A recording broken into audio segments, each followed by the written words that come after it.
Okay, we are calling the Port Hueneme City Council special meeting to order here at 6 p.m. on Thursday, May 10th.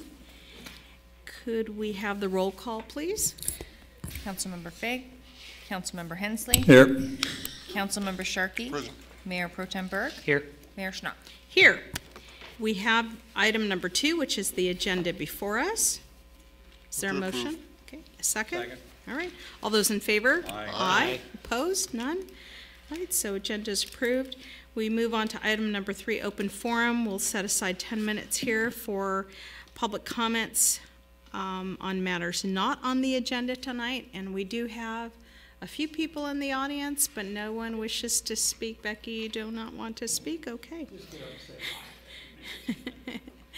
All right, and so then we move on to item number 4, community development, and this is a presentation by Mr. Stewart. Take it away. All right, well, thank you, Mayor. Good evening, council, staff, members of the audience, or member of the audience. Anyway, thank you all. Thank you all for being here this evening. So this is workshop number 2 of, well, as many as we need. And before I get going, I went ahead and put a slide in talking about what we talked about last time, mainly for those who weren't here at the last meeting, just to kind of rehash that. I know there were 2 of you here, so anyway, but we'll keep it brief. Oh, I think it was the night of the Right. Knights of Columbus Right. dinner. Right. Yes. Yes, so there was a conflict there. So real quickly, when we're going through updating the zoning ordinance and possibly our cannabis ordinance, there are some major items that are not being addressed. In fact, I'm a person who believes in not fixing anything that's not broken. So basically, I want to try to keep this, this overall project as clean and simple as possible. So things that we are not addressing are zone changes to any properties in the city. So no zoning map revisions. We're not changing things such as our non-conforming provisions, development standards such as setbacks, heights, and whatnot. So, I'm sorry, what's a non-conforming provision? Define that. Sure. So a non-conforming provision means that if a property was built per standards in place at the time, but those standards have since changed so that the existing development or the existing use no longer meets the new standards, it's considered a legal non-conforming use or site. So for instance, say once upon a time we allowed say a 10-foot rear setback, for instance. So this house was built, say, with the 10-foot rear setback, but now the current standard is 15 feet. They're non-conforming. So they're allowed to basically maintain their non-conforming status, but they can't improve it. They're grandfathered in. That's a common way of putting it. And then when the property would sell, the new owner would have to change it? No, they'd still be grandfathered in. So unless, so that's why we're not changing these standards, because they're usually fairly tricky to put together a non-conforming ordinance, and so we're leaving ours in place. In fact, as we go through these new standards that are being proposed, I'm doing my best to avoid any further nonconformities. Madam Mayor? Yes. Can I ask a question? Yeah, Councilmember. Thank you, Mr. Hensley. Stewart. I appreciate, and I believe Will brought this up when he was campaigning. He had a friend that was putting a poster, his sign out, but he was redoing his fence. That fence issue, you want me to explain what happened? Yeah. What's going on? There was a person who bought a house, and the fence line, what do you do? He went to change the fence from 3 foot to 6 foot, and when he started the work, the city showed up and said, no, you have to now back it up and give us a 3-foot easement, 1-foot easement, some. Yeah, we've gotten rid of that requirement within the last year. Yeah. So we require a fence permit, so we make sure that everybody knows, the neighbors know what they're doing, Yeah. and also to to make sure that we're not creating a problem. This was because we didn't want to, you know, work around meter boxes and whatnot. It was something that was That's why probably there's reading the considered. meters, you're right. Yeah, it was something that was basically considered overkill at the time, and we don't have that requirement any I could further. see if it was a thing about vision where you couldn't see around the corner Right. and there's traffic or something. Yeah, and that's a whole nother standard. But with regard to that, that is something that we've taken care of, and so we no longer require that. Okay, so moving on. We're at oil and gas. I'm sorry? I think we're at oil and gas. Yeah. You were reading the- Well, I'm moving on to the next slide. Oh, all right. That's all right. But, yeah. So the topics that we're covering here this evening then are coastal development, which I was able to simplify into one short slide, which we'll get to. Land use tables, which was a carryover from our first workshop, and Mr. Fig, who's not here this evening, had basically had the majority comments with regard to that, so I'm not sure if we want to, again, continue this on until he's back in the, on the dais. We also dealt with single-family driveways and parking. Again, these were carryover.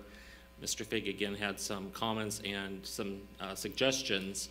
We can discuss those, or like I said, we can go ahead and table those until he's back at the dais. A few potential changes to our temporary sign requirements. Some cleanup for the entitlements section. Those would be basically conditional use permits and all of the standards that go with those. A new ordinance that's much simplified for our antennas, basically satellite dishes. Yes, go, If yeah. I may, Well, Madam yeah. Mayor. You- And the temporary signs, I understand Skunk Works were putting out those small signs daily, Correct. and one person, apparently anonymously, called up and said they didn't like the sign, and he had to take them down. He tells me his business has been cut in half. Is that, so one person can say, I don't like a temporary sign out there, and or is it discriminatory depending on the business? Or did this address this? Basically, when we get to that discussion, we can talk a little bit more. I've got we have some very strict temporary sign standards here in the city. And it So- doesn't matter what property, it's just Exactly, throughout it's the whole city. citywide, So so it's not zoning in on just one, Well, business, but I see it others may all look over like the it, place, but it is where, even along Channel Islands, it's really restrictive, and Correct. Yeah. So I've got some suggestions that we can look at. And keep in But like mind, a lot of issues, it's complaint-driven. right, In other words, we're not out, we don't have the staff to go out and just Yeah. watch for signs, so it's going to be complaint-driven. yeah. Go ahead, Mr. Okay. Stewart. so also we'll be discussing briefly temporary/special use permits, our PD zone requirements, only because we have a conflict with our existing zoning ordinance, or zoning map. Accessory dwelling units, and this was something that Mr. Hensley's brought up several times, and we're finally there to discuss what the state is requiring and what we need to do to change our ordinance to meet the state requirements. You talking granny flats? Correct. And then finally, density bonus, again, state mandates that we need to comply with. So we'll get into this in much more detail with each one of these sections of this presentation. And then for our next workshop, however we end up having it, and we can talk about that at the very end here, we'll be discussing pretty much code compliance issues as well as anything that we haven't, that we either postponed or didn't get to this evening. So that'll include code enforcement, landscaping, property maintenance, those of you who went through this before. Hopefully this next time will be a little bit easier to deal with. And then, like I said, anything else that we haven't discussed, if we're all said and done here and there's something that's been bothering you or one of your constituents that you'd like to have us look into a little bit further, we can certainly do that. Okay, so with all this text here, the bottom line is, when I was working with Mr. Green in his office with regard to the Coastal Commission, the question was, when is the Coastal Commission actually involved in our land use processes here in the city? And the short answer is just in a couple of instances. That would be if it's at what we call the appealable area, which in the city of Port Hueneme is our beach, and the one, what we're now calling the potential hotel site. That is the only appealable area in our entire city. Or if it's in conflict with our local coastal plan that we have, or program that we have approved.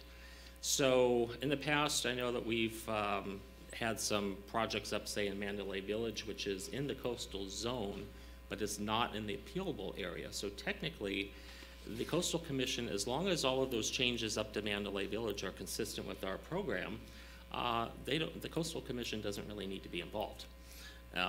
And so we've got a lot of text in our zoning ordinance that talks about when the Coastal Commission's involved and when they're not, and it's quite confusing. It apparently has been for many years.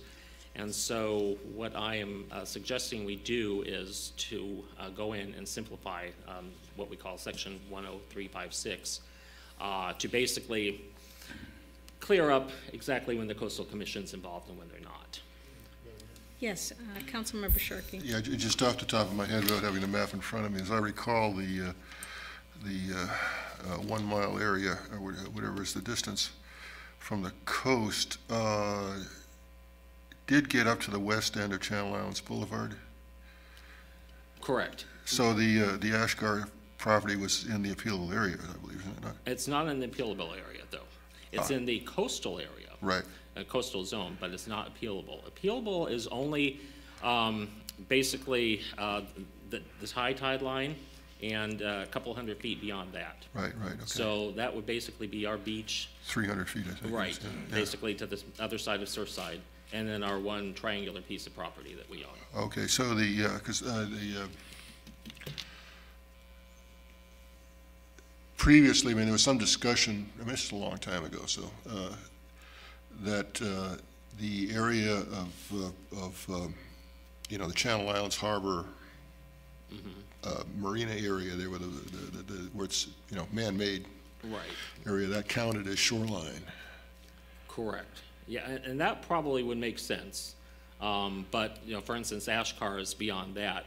Now, the reason why I say the Ashgar project still went to Coastal Commission is because they did have to change the local coastal plan. Right. And they've had to do that, say, with the John Lang homes and whatnot. Those were changes to the plan, so those do have to go to the Coastal Commission. Right. Okay, I'm just trying to remember what the map was from a long time ago, so.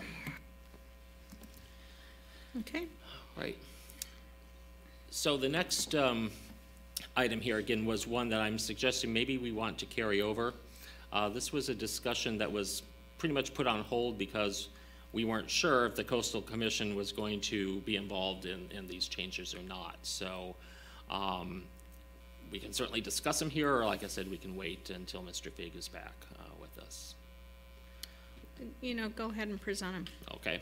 Well, basically the suggested revisions would be to allow certain minor ancillary manufacturing type uses in our commercial zones and vice versa. For instance, if a widget maker in our manufacturer zone had an outlet store or wanted to have an outlet store as an ancillary use, we could permit that. This is really driven, though, based on our cannabis users, folks that want to either have, if they have cultivation, they're wanting to have a micro business where they do have some ancillary manufacturing involved with their cultivation. And then, for instance, out at an industrial site, there would be the potential for the folks, the Darby Pearl folks, because they want to have a dispensary. In fact, they have an application in up on Channel Islands, but the idea would be that they could potentially have that dispensary at the industrial site. So it's allowing then like a storefront for them. Exactly, right. Now, the caveat to that particular site, though, is that I know we have talked, in our workshops with the public and whatnot, we did mention that it isn't zoned for a dispensary currently, so that would be a caveat. So I'm throwing this out there. I'm not necessarily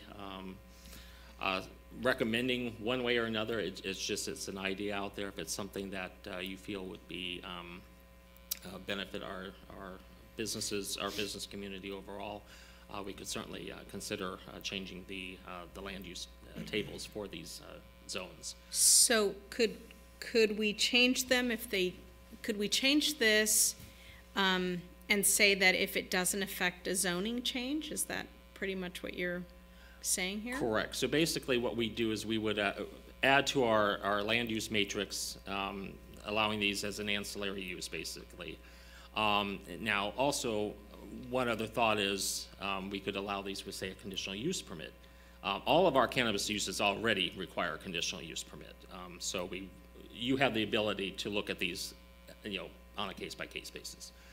We could do that with every type of business if we wanted to allow this as well. It gives you a little bit more authority to say, this would work in this particular instance, but it may not work in this location instead. So that's another option to look at. Mayor Pro Tem Burke. Giving you a hard time. You can do this. Do you want to say we as a city, or is this something that the council has to decide? Well, what I'm asking you to decide is if you want to even, well, first of all, if you want to even consider this. And then the second question is, do you want to allow it to be basically a permitted use, so I make that decision, right. Or if you want it to come to you as a conditional use permit.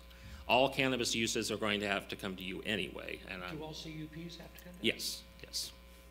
So if you wanted to allow this with a CUP, that's another option I'm throwing out there. Councilmember Sharkey. Thank you, Madam Mayor. A couple of questions. I mean, are we, and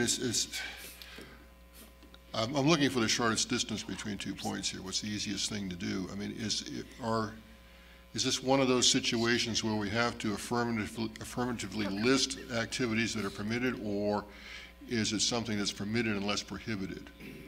I would basically be allowed unless prohibited, right, basically. So I'm not suggesting that we change our land use matrix and add all these uses, because right. we're pretty generous now, and which is nice for all of us involved, and I'd like to certainly keep it that way. Right. So this would just basically be an additional, say, line item with an asterisk saying it has to be an ancillary to that primary permitted use. Okay, so yeah, I'm not a big fan of the old zoning thing where we list out 100 different things that are good and 30 that aren't. So okay, so that answers that question. And the other thing that caught my eye here is this could apply to all uses for potential sales tax revenue. So example of what? Well, again, for instance, if we've got say again our widget maker, and they want to sell their widgets, or at least say outlet widgets, we could get sales tax from that if they're in the M1 zone, and we currently don't allow them to sell their widgets. If we did allow them to do that, then we'd get that sales tax. Okay, so for this body here, what change do we need to make to enable that to happen?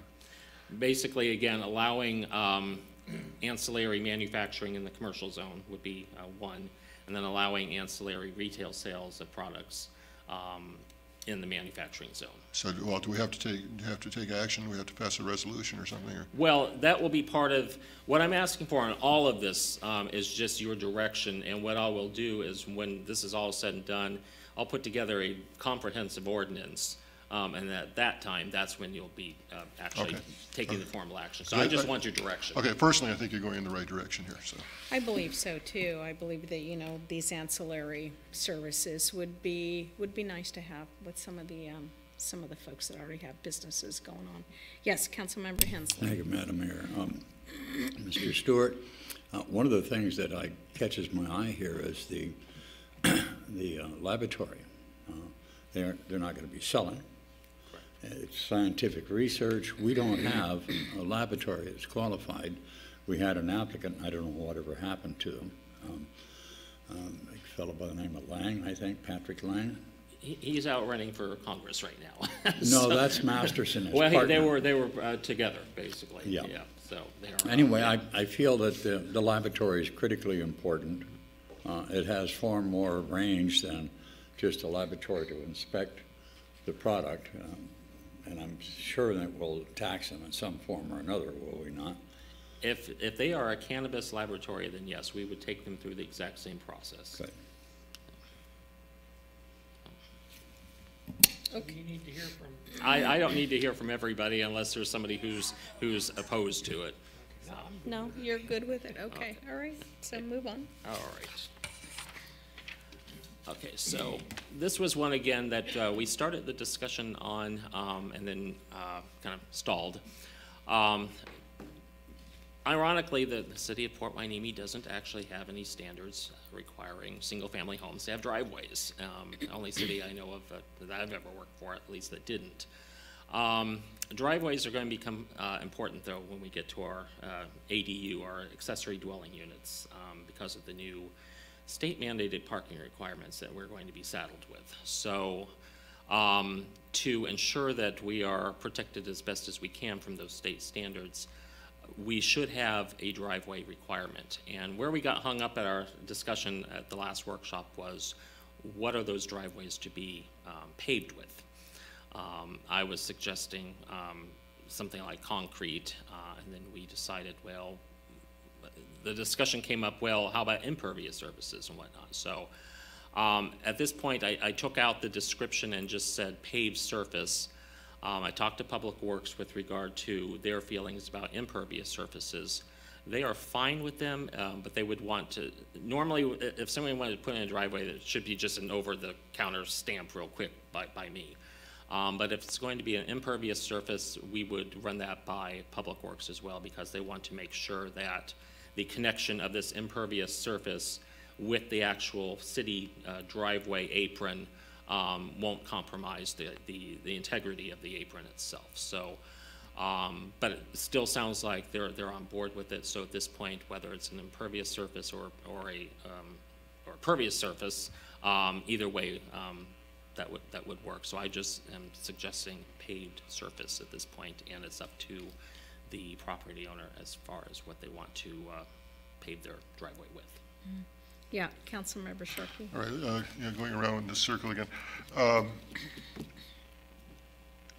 If we're looking at stormwater runoff standards, and who knows, I mean, all kinds of standards have been floated over the last 20 years, as you well know. Should we, how do I delicately phrase it? Should we be biased in favor of impervious surfaces for driveways? Well, again, that was a question that I made distinctly to Public Works, and they were not concerned about. So they don't care either way. Correct. And they would be the agency who would be concerned more than anybody else. And I guess based on our stormwater requirements here in the city, it's not an issue. So whether they did use a permeable surface or an impervious, either way would be fine. We don't have a lot of driveways coming, and I've been involved with a couple discussions when the most recent iteration of stormwater standards was being drafted. And there's a lot of stuff that applies to new construction, but the question is, most of the runoff is coming from existing construction. And if we're going to tackle that problem, somehow we have to get into that question of how do you convert pervious to impervious to pervious, and I don't know if there's an easy way to encourage that, but it seems to me we should be doing that. You know, it could be either through replacement or we talked about this the other night, where it would be an improvement kind of program that if anybody, applies for that through the city, that maybe we set some standards in that way, Just an idea. And the other question is too is before we move on, I just want to raise the issue, because I think we discussed it last time. You got neighborhoods like Ventura West that are a lot of non-conforming areas, and not everybody even has a driveway, and the ones that are there are small and short, right. And there's just no way you can change that. So just want to be clear that there's no compulsion here that the people who are in that kind of situation are going to be grandfathered in. Well, basically, they would be grandfathered in, basically. We would allow that. And so I think where you're going with this is, we would not tell somebody once this got passed that they had to put in a driveway.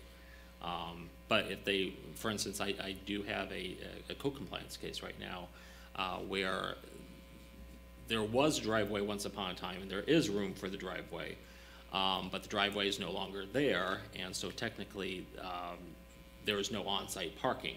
So these folks are having to park on the street. So their option is they can continue to park on the street, or they can construct a driveway. But we're not telling them what they have to do. We're just giving them the option, and that would continue here as well. But if there was, but if they were parking on the site and they insist on parking on the site and they had a poorly maintained driveway, then at least we've got the teeth to compel them to put in a driveway to park on. Okay, thanks.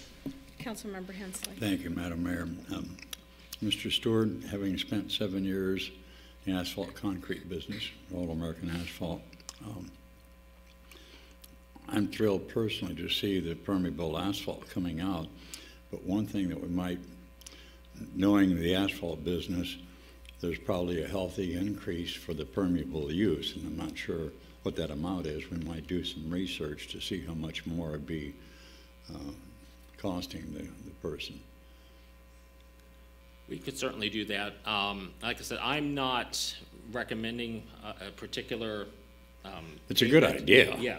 But again, we would leave it up to the property owner whether they wanted to use the, Okay. At least with this language. Now, if you do have other language, I certainly like to entertain that. So this is a different kind of question. So if we don't have then the standards right now for, making sure that single-family homes have driveways, could somebody actually then pave their entire front yard and park everything there? No, we actually do have a standard right now that says that a person cannot pave more than 50% of their front yard. So Okay. that is in there Okay. currently. Okay. So it is slightly different. Basically, it's, we assume that they do have a driveway, and most people do. We just don't want them extending that all the way across their entire front yard. Got it, okay. And then do you want to say anything with regards to ADUs? Or it sounds like there's going to be a standard? We'll get to that. Okay, Yeah, all right. that's coming up Okay. later on, yeah. All right. Have a whole slide on parking. Okay, So, but at this point, though, again, all I'm doing is seeking direction as to whether this particular type of language should be added to our parking standards. And if so, if we wanted to take it any further with regard to permeable versus not. I feel okay with just saying paved surfaces and leaving it up to H. What do you think? Yeah? Yeah? My only thought was there had previously been a comment about, when you have cars that are dropping a little oil, parking over on the same place for a long time, you're gonna end up, and if it's permeable, it will eventually leach Seep. into the system, right? Correct, and that was one of my concerns as well. I know in other cities I've worked for, that has been an issue, but again, it doesn't seem to be quite the issue with our other departments here in the city with regard to that. That would be the primary reason not to have a permeable surface. In a few years, we'll all have electric cars anyway, right? bingo. Yeah. Yeah. All right. Does everybody feel okay with that? Sure. Okay, all right. Great. Okay, now this next issue, this was with regard to when we started talking about parking per uses, and then Councilmember Fig had mentioned that maybe we look at a shared parking concept. He offered to provide some language, and so, and he did. This is basically a synopsis of what he provided. However, since he was pretty much the driving factor behind this particular discussion, my suggestion would be that we just go ahead and wait until he comes back, and we can go ahead and continue on at that point. It was parking ratios, huh? Correct.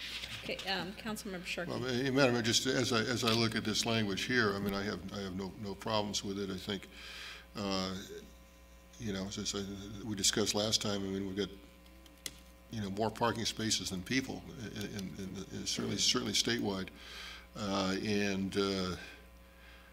Shared parking is a way more efficient use of the available land, so I don't see anything wrong with the language. I don't That's up either. here. Yeah, I don't either. What, do you? My thought would be to allow staff the widest range of flexibility to determine that, because the example for me is the habit And we had to give up parking spaces in that shopping center, and I'm seeing maybe giving up a few more spaces for Starbucks that's going in there. You need all the flexibility you can get, word it the way you need it to be. Yeah, All right, well, in that case, we'll go ahead and I'll just move forward then with what we have here. okay. Perfect, all right, thank you. Okay, temporary signs. Both of these suggestions, for the most part, our sign standards are good. And I'm not proposing any any changes to our permanent sign requirements. But looking, and having experienced, other cities and their sign criteria and what can be considered business friendly. This first suggestion is that currently we don't allow, say, those little menu boards, those little A-frame menu boards or, whatnot, for a business to put out on the sidewalk in front of, say, a menu board or whatnot. So a simple suggestion would be to allow those during business hours. No permit needed, just basically somebody could pop it out there just as long as they're not blocking the handicap accessibility route. So that's what basically I'm asking for with regard to this, if that would be something that you would like to consider. Thank you, Madam Mayor. I concur with that. I think it's, Yeah, yeah. All right. Now, the second one talks about banners. Currently, like I said, we are very restrictive. I think only Oxnard is more restrictive in the county that I've surveyed than we are.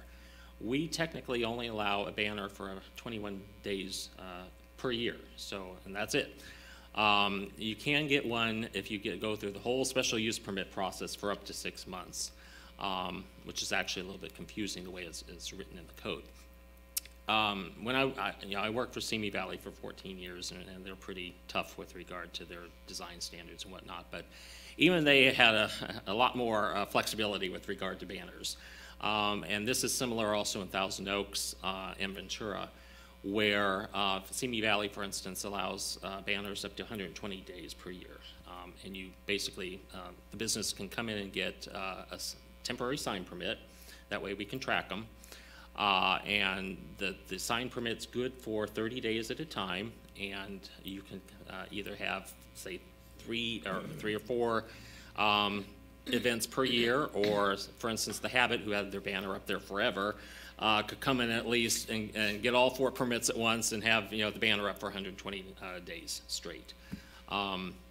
So that's point number 1 here. Point number 2, though, is where to locate those banners.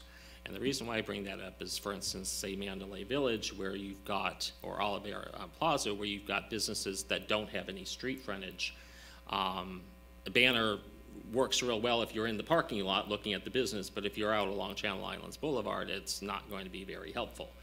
But for instance, when I was in Simi, there was a concern that if you did have all these banners out along the front for businesses that have the frontage plus the businesses in the back, you have the potential for some sign clutter. So it's kind of a give and take. Do we want to be business friendly and allow more banners, and for a greater amount of time? That's point number 1. And 2, do we want to allow them basically with a flexible location, or did we want to restrict the banners to being on the subject business, basically, or at least the subject building?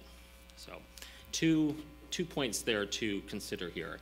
Either way, I think would help folks, for instance, Skunk Masters, where I'm not suggesting that we allow those little signs that you stick in the planters, because you do get that clutter, but at least they would have the ability to have a banner up for a fairly decent amount of time to help advertise their business.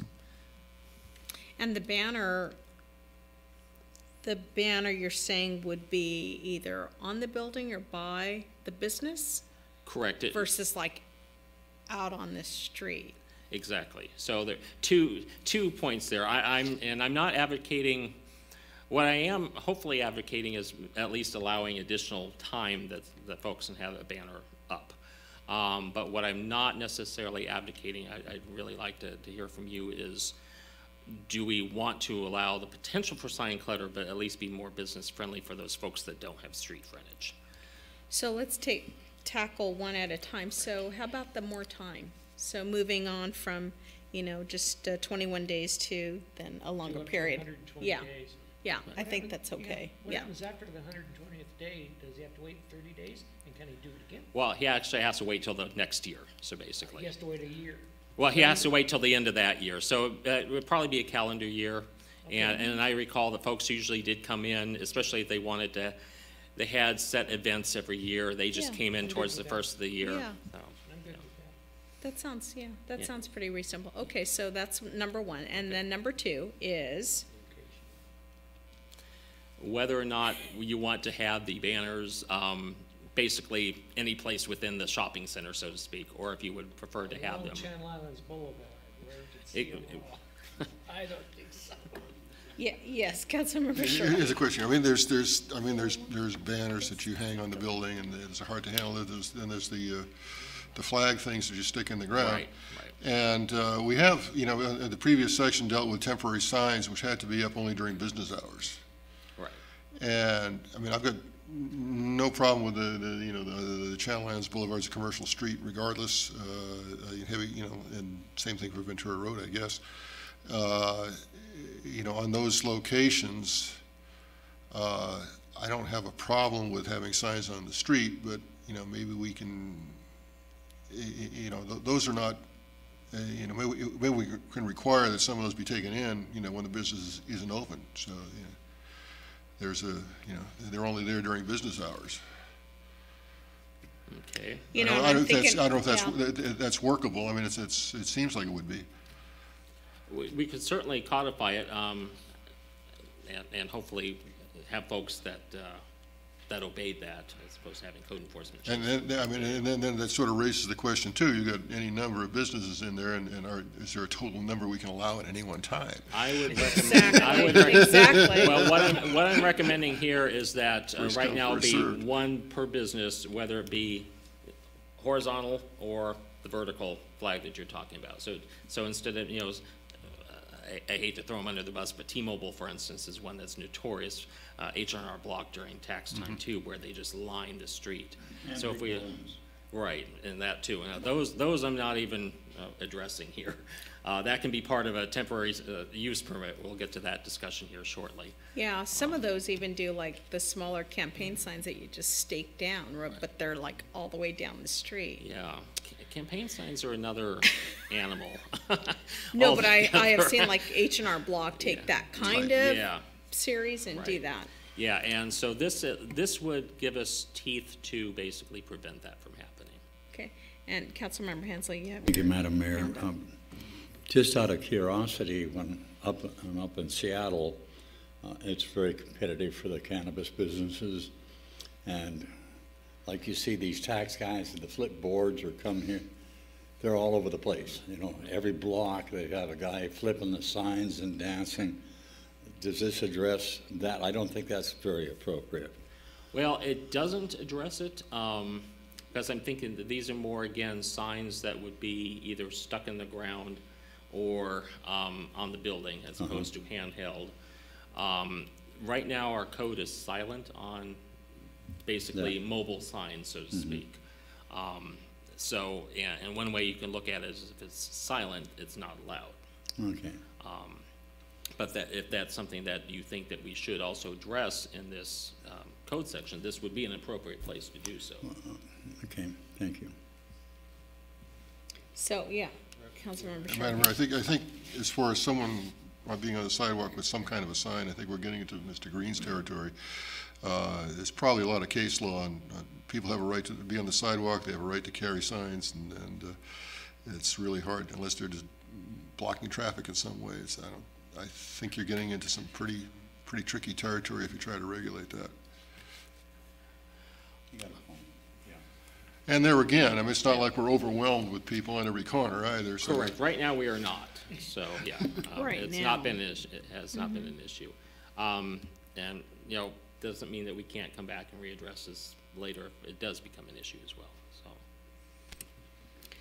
Well, if we just answer the one that says, we're going to extend the time to 120 days a year, do you think that might then? I'd like to add a thought. Go ahead. I'd like to add a thought to that, though, and that would be perhaps in place of having signs all down the street, that every one of our shopping centers have marquee signs that show all the business names. And that's good enough, and let the tenant put the pressure on the landlord to make a better marquee sign for all the businesses or something that are there. And actually, Mandalay is going through that process right now. Oh, okay, see, smart, minds think alike. Yeah, and and even just with the one cannabis business that came in on Monday, he's talking about like all this like signage on the building, and my gosh, there's like signs on the first floor and the second floor, and you could really maximize that. So why would somebody like that need like some of those stakes to put their signs up? I mean, and so Mayor Pro Tem Berg has a point here, is that, we'll just deal with those monument signs and work with the Just centers. basically have them keep their signs on their building or at least immediately Or in the in front of shopping it. center, yeah. That could be too. What do you think, John? Sounds reasonable? Yeah. Okay. I haven't seen in a long time strobe light signs. They used to have those flashing stars and things. Those are out of fashion, are they, or are they illegal, or? They're on our list of prohibited signs, yes. No flashing That's signs. why you haven't seen them. That's why we haven't seen them. Yeah, they're already there, and like I said, I wasn't proposing to make any changes to our primary sign. You don't see them ordinance. anywhere anymore. Okay, very good. Okay. All right. So with regard to entitlements, these again are what I bring to you, whether they be variances, plan development permits, CUPs is what you've been hearing a lot about lately. But our entitlement section was put into place back when we had a lot of development going on. We don't really have that anymore, and trying to be a little bit more user-friendly and also more efficient for a lack of staff, I'm suggesting a few changes that don't change the overall requirements, say submittal requirements and whatnot for a conditional use permit. But the first one here, for instance, is the Development Review Committee. And the way the code currently reads is that if somebody proposes an entitlement, some kind of development permit, staff is required to get together and review this application in a formal meeting with the applicant and whatnot. Of course, now that we don't have the staff to really do that anymore, it can be cumbersome. So what I'm recommending is that we make this an optional step. Also because, for instance, when we look at the conditional use permits for our dispensaries, I mean, those are the ones that I've been dealing with lately and you've been reviewing, we still route those plans initially to fire and police and public works and whatnot. So technically, the Development Review Committee, which is those members anyway, is looking at the application. But we're doing it on our desk basically, and then I'm coordinating responses and getting them back to the applicants. So it's not really as cumbersome a process. We're not getting together with a meeting and whatnot. So it's not a huge change, but I'm recommending that we just simply make it optional and allow a little bit more flexibility for staff and the applicant alike. Sounds pretty reasonable. Yes, Councilmember Sharkey. So the DRC would still be on the books. Would it be triggered by size of project or something, or? Correct, right. So for instance, if we were lucky enough to get an actual development, say a subdivision or whatnot, come in, then that would trigger, I would say, the need for us to sit down and actually discuss that. Do we need to define what that level is, that trigger level? Well, we could, or leave it up to staff to make that determination. It's kind of tricky because there's not a whole lot of development potential really to trigger it in the first place, as far as I'm seeing at this point. We've got a couple big things that could happen, so I would think those would go through that process. It's just, in general, I think everybody feels better if there's some actual definition there rather than saying, yeah, we might do it, we might not, or if, staff feels like doing it, then we'll go through this process or we'll do a different process. I'm a big believer in just spelling things out specifically, and then there's no question about what happens. Well, I can certainly look at some type of threshold, and then when I bring this back formally, incorporate that. And maybe it's, say, a project over an acre in size or something, or X number of square feet. We'll have that threshold where it becomes mandatory. Okay, thanks. Okay, so the next one is really a cleanup item, but I just didn't want to surprise anybody when we got to the formal hearing. And that is, right now, this is the only city I know of that does it, where we consider every entitlement to be a development permit. Normally, what I'm used to is a development permit is something that's dealing with design, basically. So, we're all looking at the architecture. Whereas conditional use permit, depending on what's being applied for, could be just, say, a tenant improvement for a use like the dispensary, or it could include some architecture, but at that point, the conditional use permit trumps your standard development permit. A variance is a variance, and they're in every other jurisdiction I've ever worked for, they are a standalone type of entitlement. So my suggestion here is just to simplify things.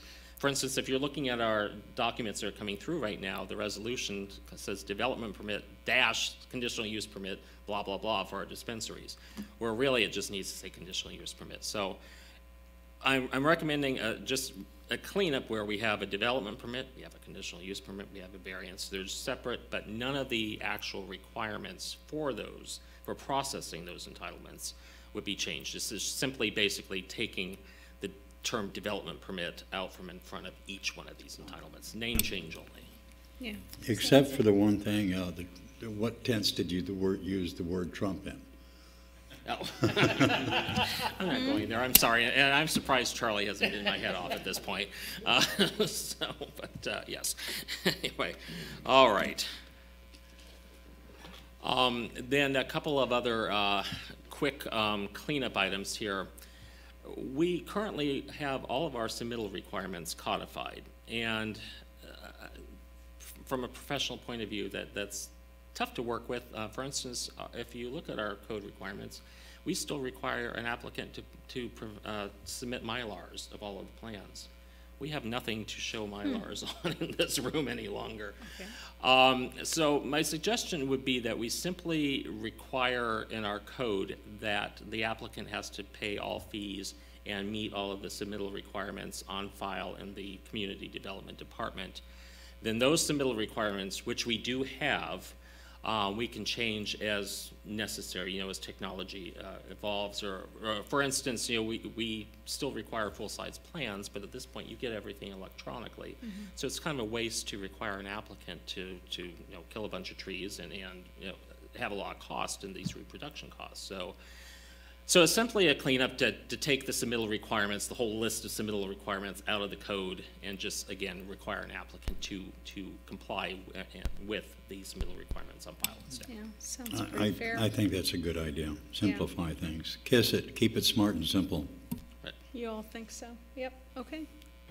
And then the following one here is also along those lines, where currently we have a provision in the code that mandates how long staff has to review a plan.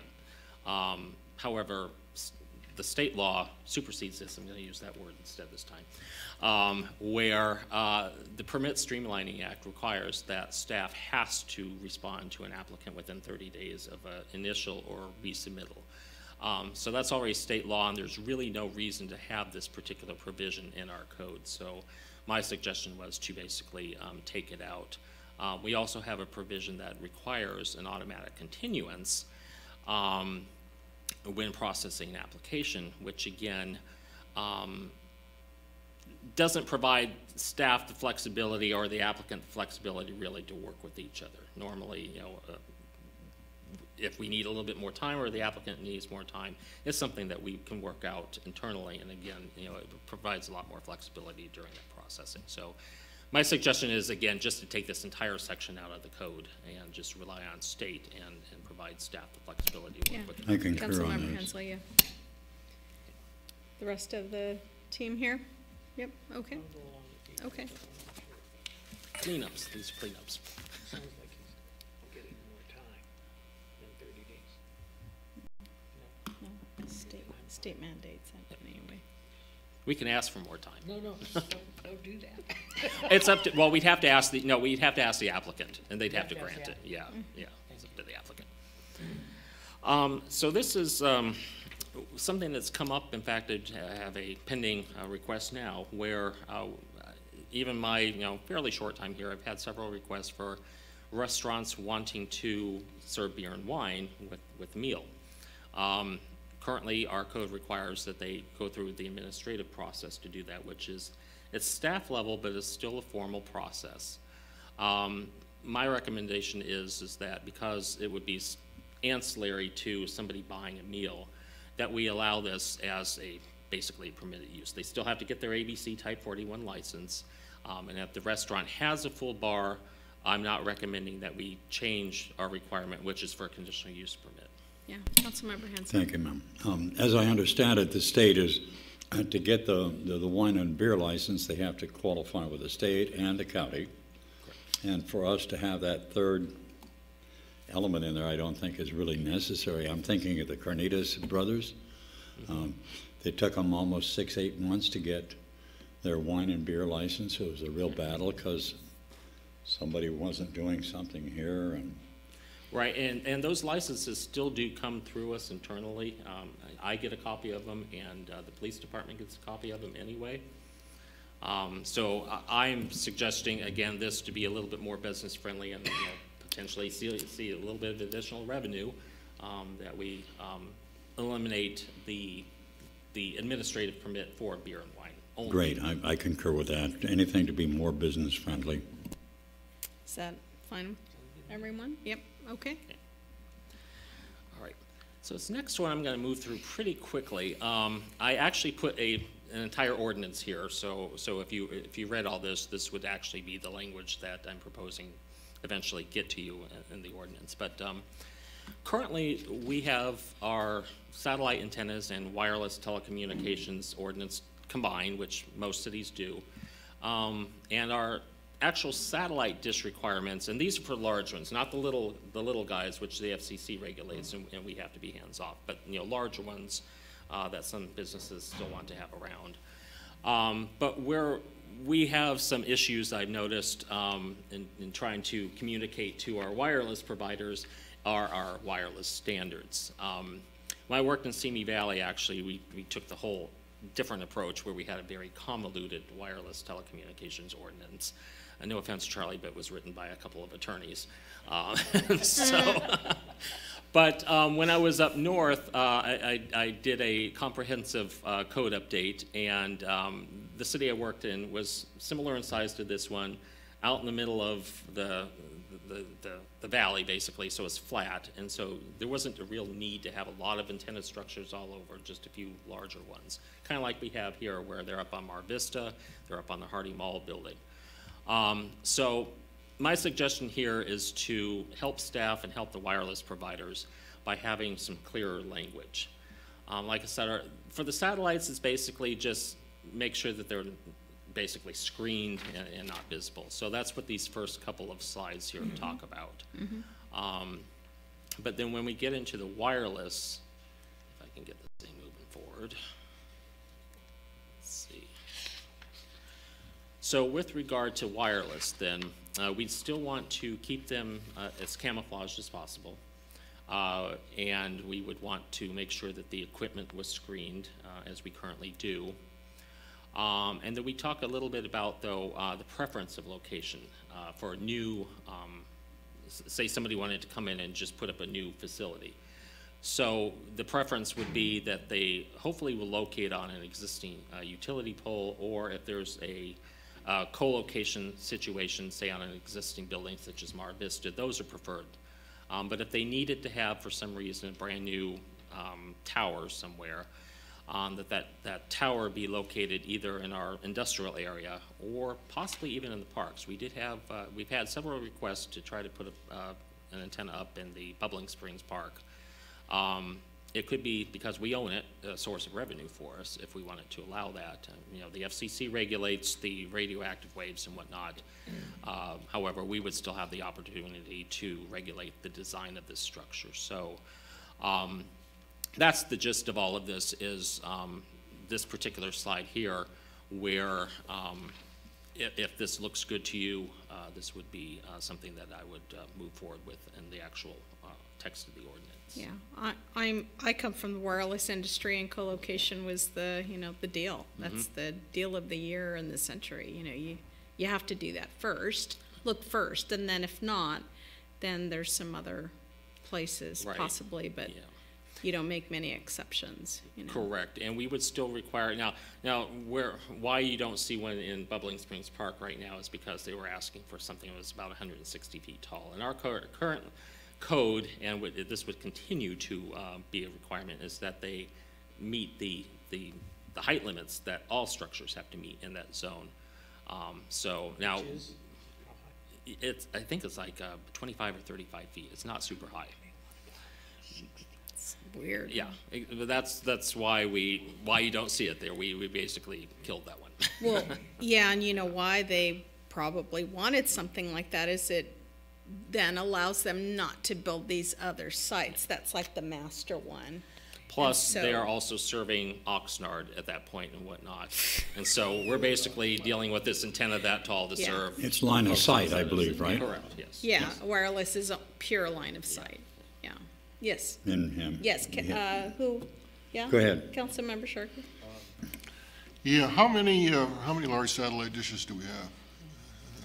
I'm not sure how many we have. Yeah, like I said, most of them have gone, by the wayside. But we do, I know that, for instance, gas stations always seem to have one on their roof and whatnot, for their point of sale Right. situation. Right. So we do have them once in a while, and continue to see the need for them. And how many wireless antennas do we have? We have actually quite a few, but they are co-located. So most of them are either, like I said, up on top of Mar Vista, because it's our tallest building, or up on top of the Hardy Mall building. I know we have at least 3 from 3 different companies on the top floor of Mar Vista. Mar Vista, yeah, I And remember it's that. all the big players that was a big- wireless. That was a big issue when those came in, and whether the city was going to allow that. And certainly, when you're looking at the Hardy Mall building, driving by, you don't even know where it is unless you have the eye that knows, oh, I've been in wireless and that's a panel, That's a panel. right? Yep. Because they're really nicely hidden. Yeah, Yeah. that one does a lot better. Mar Vistas are you can see them sticking, Yes, you basically. do. They're not well concealed, but the Hardy Mall one, they are very well concealed. I know that never bothers me. It's an antenna. It's an antenna. But as we look at what's happening with the companies buying up spectrum, and there just seems to be so much anticipation, I guess, of what is going to be happening in the wireless industry. I mean, we may very well be getting more requests for antennas, and the notion of renting space in the parks has some appeal. And I spent 160 feet. Maybe we can charge them by the foot. Well, I mean, what's it? I'm still not, You know? it's a Because thought. I mean, it sounds okay. It's a 160-foot antenna, but if you're down at the bottom, it's just you don't look up above that high anyway. So True. Yeah. The other, and Mayor Schnapp, you could probably attest to this too, is if you can't get the height, then they do additional. For instance, put them on a line of poles or something like that to Yeah. get coverage that way. Yeah, what happens is that they have to reuse that. And so if you get more customers, you need more, right? If you have tall ones, it branches out. It's like a big tree that covers a whole lot of range. So, yeah, I was, as I said, I remember there was a big discussion about putting them on top of Mar Vista, but we charge rent for those. And we're getting- Yeah, definitely. Yes. It's actually a really good revenue source. Right now, it's going into the Housing Authority Fund, and that was, I guess, a policy decision that was made back when the first rental agreements were made. We could look at down the road whether those or other, certainly new ones that come in. I'm familiar with cities that do the park approach, and it's a general fund revenue source. So. Yeah, and I mean, there's certain market forces at work here, I guess, because I don't know that the rents are regulated in any way. I know we're there's been various legislation passed that limits our ability to prohibit them, so we can't, we're going to have them. Do we need to start looking at our rent structure for antennas? And if we're going to look at park locations or other city properties, you know, that, you know, for new installations, maybe we need to review what the market is for rent. You know, there's always the concept of bringing in either palm trees or pine trees, right? Oh, those are lovely, I love them. Yeah. But, you know, I mean, and I was kind of joking by charging for the foot, but I mean, that's a very, you know, a tall antenna is a very valuable piece of equipment.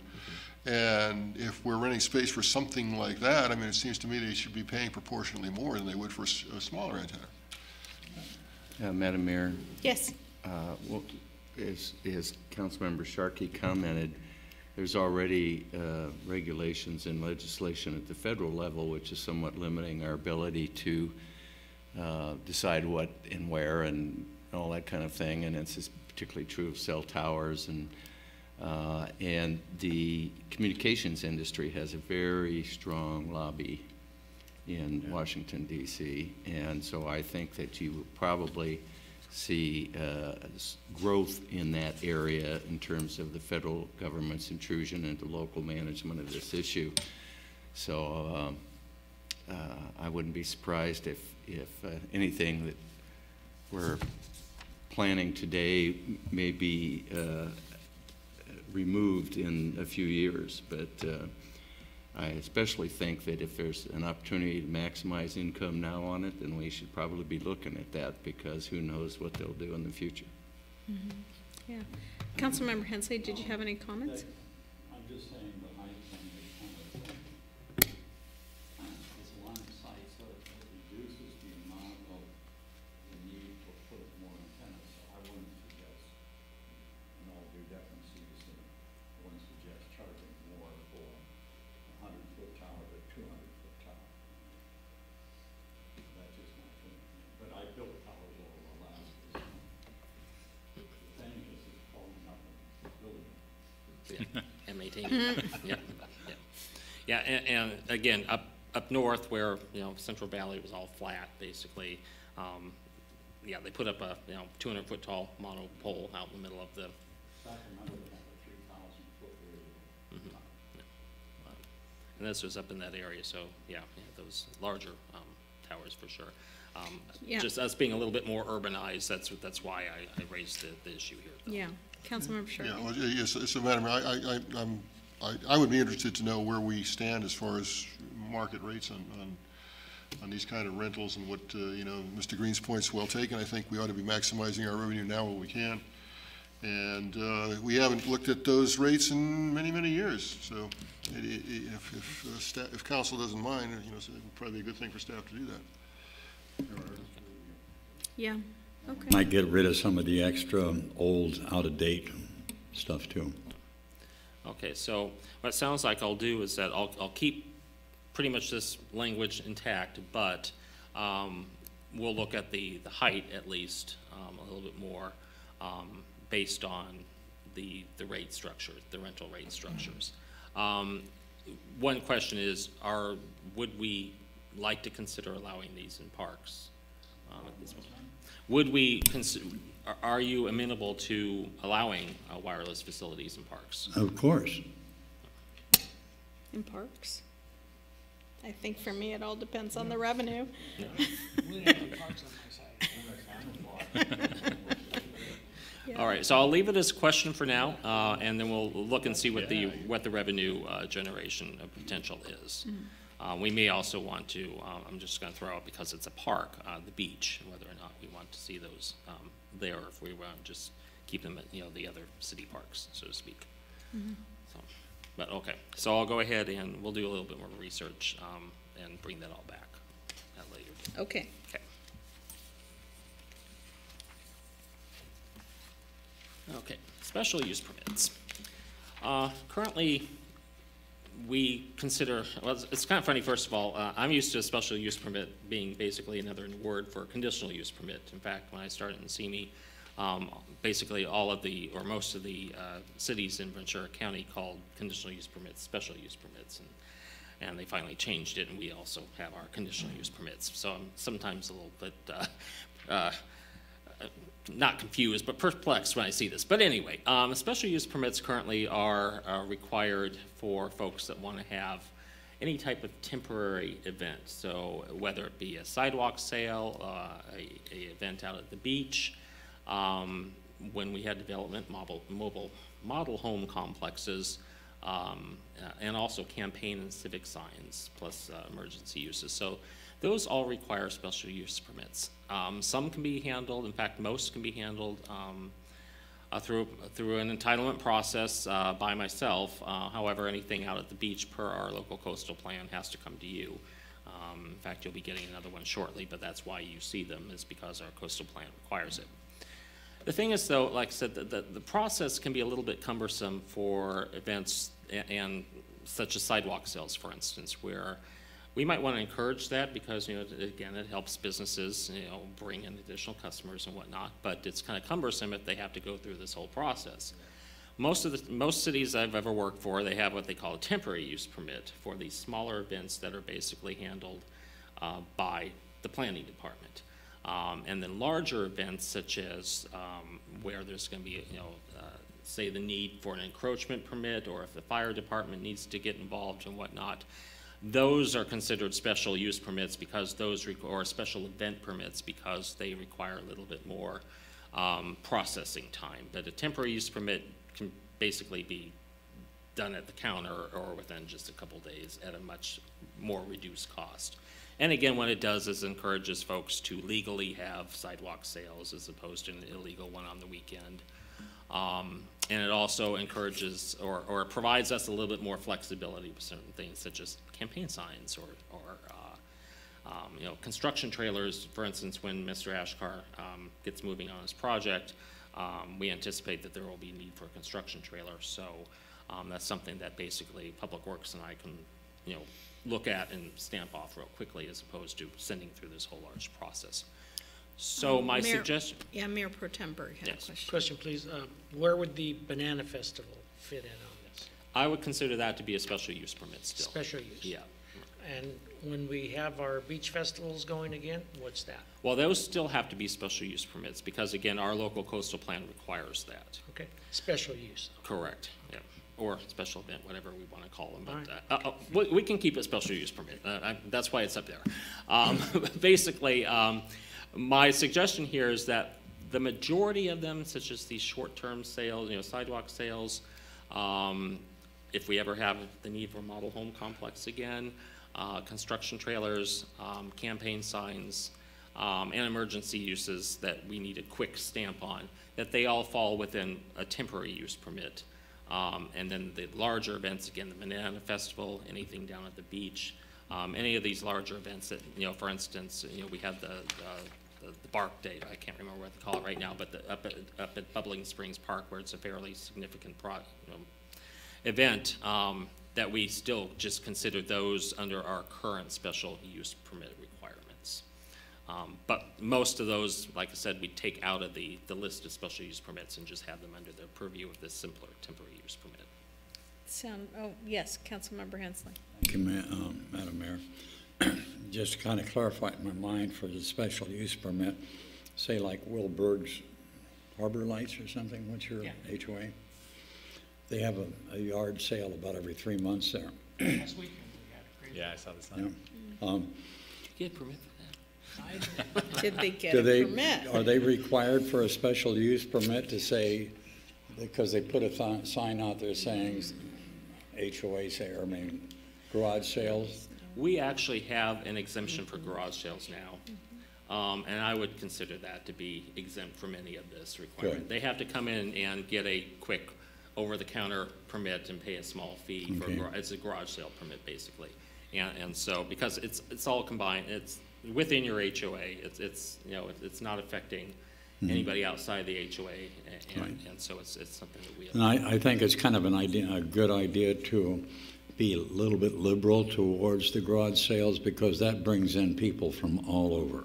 I mean, when you know, I know in the Hueneme Bay when we have garage sales, people are all over and they stop and use the restaurants afterwards and all kinds of stuff. So Yeah, it's a benefit to the income for the community in the long run. Right.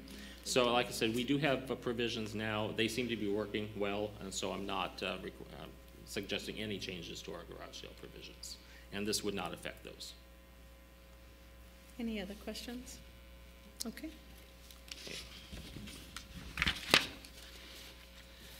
All right, so this is basically a cleanup item. Right now, the way our plan development overlay reads is that any parcel that's zoned, let's see, let me look at this again. All parcels not zoned R1, R2, or R3, but which abut land in the R1 zone, have to have a PD overlay.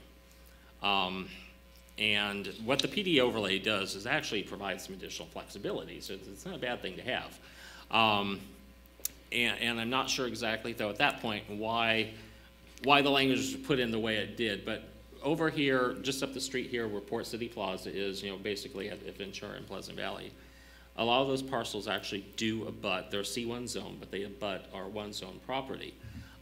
They do not have a PD overlay. And according to this text, they should, but they don't have it on our zoning map. So we have a discrepancy in our zoning map versus our zoning code. So we've got a couple of solutions here. We could either eliminate this particular requirement and just keep the zoning map as is. The city's built out, and the likelihood of us redeveloping that area is pretty slim. So it's kind of, I don't really see the need to have an overlay put on those parcels. However, if you would prefer to have an overlay, then we'd have to change the zoning map. My suggestion is that we basically just eliminate this requirement. Because again, we're built out, and leave our zoning map as it stands. What does PD mean? It's a plan development overlay, and basically what it allows, it actually allows a little bit additional flexibility in design standards. Yeah. And where it's worked really well is everything basically Mandalay Village and north of that. That whole area is also PD overlay. In fact, where you live, Mr. Hensley as well, that's got a PD overlay because it does provide flexibility. And if we were continuing to develop, it would make sense to change our map. But at this point, again, because it's a small area, and that's an issue, but also because we're not developing and have the need for rezoning properties at this point, I would just suggest taking that out at this point, even though the PD overlay is actually a good development tool to have. Yes, Councilmember Sharkey. Okay, if you make that change, does that affect the LCP? I don't believe it would, because you still have the underlying zoning and therefore the general plan land use designations that would not be changing. Okay, so that doesn't count as a zoning change? Correct. No, okay. Because it wouldn't be worth it. It wouldn't. But again, if we, but again, like I said, I like the idea of the PD overlay in general, but I just don't see it being necessary and at least mandated anymore on these particular parcels. Where it currently exists on the zoning map obviously would stay as is. It's just this particular area that I'm suggesting that we would remove that requirement for in the text as opposed to changing our zoning. Well, just as long as we don't have to mess with the LCP, then Correct. There's no problem. But if we should, somebody may want to check on that before we do anything. Yeah. It wouldn't be worth it. Well, like I said, if we simply amend our ordinance and again take off that overlay requirement and leave our map alone, then we're absolutely not dealing with our LCP at all. And City Attorney? Mr. Stewart, the requirement in the current ordinance would impose a PD zone or allow imposition of a PD zone in the circumstances described? It would impose it. Okay. Because like I said, right now the zoning map doesn't have it, but the way that the text is currently written, it requires it, so it imposes it. And only where the land, the parcels that aren't zoned are abut land that's contained within an R1 zone. Correct. Okay, and the reason for that is what? I'm honestly not sure. I mean, if you look at what the need for a PD zone, or what a PD zone allows, which is flexible design standards, it seems to be almost contrary to this requirement, where normally if you're abutting an R1 zone, which is our least intensive zone besides the park zone, you want to have, from a planning point of view at least, some pretty set restrictions with regard to setbacks for adjacent higher density uses. The PD zone kind of takes those away though, and allows us more flexibility. So for instance, it could allow smaller setbacks or greater height. So it almost seems contrary to what I think what the intent was at this point. So that's why I would think that. Let me ask you a question. Is there any, which is really what I'm getting to, is there any utility in having an optional PD zone overlay, optional at the designation of the city, where you might have, and it wouldn't necessarily be related, but any parcel that's being developed or redeveloped, or I'm thinking of, for example, like the Blue House property or someplace like that, where you might decide to put in a PD overlay to allow some flexibility on working the site to get in the things that the city might like to see on the site. There may not be, and it might create more confusion than it's worth, but the thought occurred to me, is there any optional viability to it? Well, I mean, I would say that there always is, because again, what we're really going for in all of these changes, for instance, the parking is a good example, the PD overlay provides that flexibility, design flexibility. So it certainly is, again, a useful tool, from a planning point of view, no matter where it is, basically. Like I said, because we are so built out, though,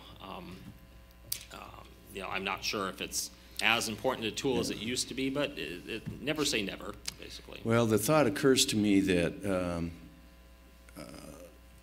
what usually happens in the history of a city is that you build it out and you need certain tools, and then you get built out and those tools may not be so much necessary. But then eventually what happens is, if the community continues to be viable, and which I think this community will be, and because it's a coastal community, it's going to continue to be desirable. And at some point in time, I think you're going to see people want to come in and take down existing stuff and build new things that would have more utility in the marketplace, or raise the community or something like that. And I was wondering if maybe retaining this overlay option might just be an arrow in that quiver, so that when we hit that point, which may be next year or in my grandchildren's time, if I ever get any grandchildren. It's just something that occurred to me to allow some flexibility in designing around special circumstances. Well, let me take a look, if it's okay with the rest of the council here. There's quite a bit of language in the PD overlay ordinance anyway, so let me take a look at a little bit more and see if maybe we can look at... Make it very simple and flexible for staff. It's not something that people should be able to come in and demand. But if we're looking at a particular project that, maybe we want to tinker with, okay, maybe we would live with a little less setback here because we're going to get something that is of overwhelming or greater desirability, then it just kind of seems like maybe we wouldn't want to eliminate it totally if you as the planning director might want to tinker with something to make it work better in the community. Yeah, and with regard to this, I was not wanting to necessarily eliminate the PD zone overall. It's still basically an option, but let me look at the language and see if maybe we can refine it a little bit more to make it a little bit more obvious that it's an optional. Yeah, Mayor Pro Tem Berg. Yeah, my question, I want to clarify what I think I heard. This allows us to sometimes redesign a shopping center. We look at again, the shopping center we're talking about at Pleasant Valley and Ventura Road. Is it going to look that way in 70 years? Somebody might come in and want to rebuild that and change it altogether. Would a PD overlay facilitate that or not? Would it help them do that? It might, it doesn't, who knows, you know, that's the thing. But it could potentially provide additional flexibility in design, though. Because, you know, the styles change, and then we see that, you know, there was the big push down in Orange County, for example, where the community exists off the streets. I mean, you can't find anything in Irvine, you know what I mean? Because they're all off the street. You have to get into the shopping center to see anything. That's going to change, yeah. It's the same with the housing things, you know, and there's no, you know, you got to go inside these areas to find anything. That was big for a while. I think people are kind of getting away from that because it's not very pedestrian friendly. It's not very, and communities really thrive on interaction and pedestrian traffic and, you know, that sort of mix where things are happening, which is why people always flock to the areas like 3rd Street in Santa Monica and places like that, because there's other people walking around, you know. Yeah. Councilmember Sharkey. Madam Mayor, I'm glad Mr. Green raised that, because when you talked about flexibility, those are my thoughts exactly, and this section predates my time on the council, but my suspicion is if we look at the generations of development in this city, there was a period from basically the 70s through into the 90s where a lot of our commercial buildings were built. A lot of the development took place during that time, and I suspect this came about at that time to facilitate that kind of development. And now we look at some of the proposals that are being brought to us, whether they come to fruition or not is another question, but just look at the ideas that are being put out there. And we're moving into another generation and another period. And we're going to need the flexibility to handle ideas that maybe none of us have even considered or thought of. So, you know, I think Mr. Green's points are well taken. There's a way to simplify this, fine, but you know, we're not a huge city. We have, you know, we have geographical restrictions, and I think that's one of the reasons that this was put in there in the first place, so that we can deal effectively with, you know, what proposals come our way and try to fit them in a very within our limitations. So yeah, let's try to maintain whatever flexibility we can to deal with whatever comes, so we're ready to handle it. Madam Mayor, thank Yes, you. I concur Councilmember with Hensley. Councilman Sharkey. Okay, so it sounds like what I'll do is I'll look at this language a little bit more, because what I'm also trying to do is avoid changing our zoning map if possible, but see if we can still provide that flexibility in there and include the parcels that don't have the overlay right now on them. And Mayor Pro Tem Berg. All of this conversation brings us back and reflects on, I think, the importance of building a vision plan. Now, it might be only 10 years, but still, we have to ask the question, and every department in the city has to ask the question, what are we going to look like in 100 years? Yes, very important. And yeah, we're not going to look like that in 10, but we have to set some kind of foundation. Thanks for supporting my plan then. I do always report that. Yes, Councilmember Sharkey. Madam Mayor, and I mean, we kind of steered away from doing anything elaborate at our last meeting, but the possibility is always out there that we could do a formal charrette for the city, and that's not cheap. So it's something to think about. Mm-hmm. Okay. Okay, down to our last two state mandated sections. So the first one is accessory dwelling units, also formerly known as granny flats, second dwelling units, a few other names, but now the official term per the state, got the Assembly bill and Senate bill up there for you, is accessory dwelling unit, or ADU. So that's what we are having to call them all. And basically, and I sent you folks home with some homework last time with regard to where we could consider allowing this, and we'll have that discussion a little bit further here. But right now, most of our existing ordinance actually does look pretty good, but there are some tweaks that we have to make. So the items that we do have to consider here are, again, where we allow them. State now basically says that they are permitted in all zones where single-family residences are allowed. It also allows detached ADUs. Most cities do. We don't currently. It has relaxed setback standards and has relaxed parking standards, it being the state. So what we do not have to change in our ordinance, and so I'm suggesting that we leave it as is, are the minimum lot size and densities, our maximum lot coverage requirements, ownership requirements. That may change, but right now we don't have to. We can set our own minimum and maximum size up to 1,200 square feet. We are at 640 square feet for maximum size, and I would recommend just leaving that based on the development that we have out there now. And you know, we've got, our homes aren't real huge, and the lots aren't either. We can continue to require a recorded covenant. That's basically that the property is not going to be, that this unit's not going to be sold separately.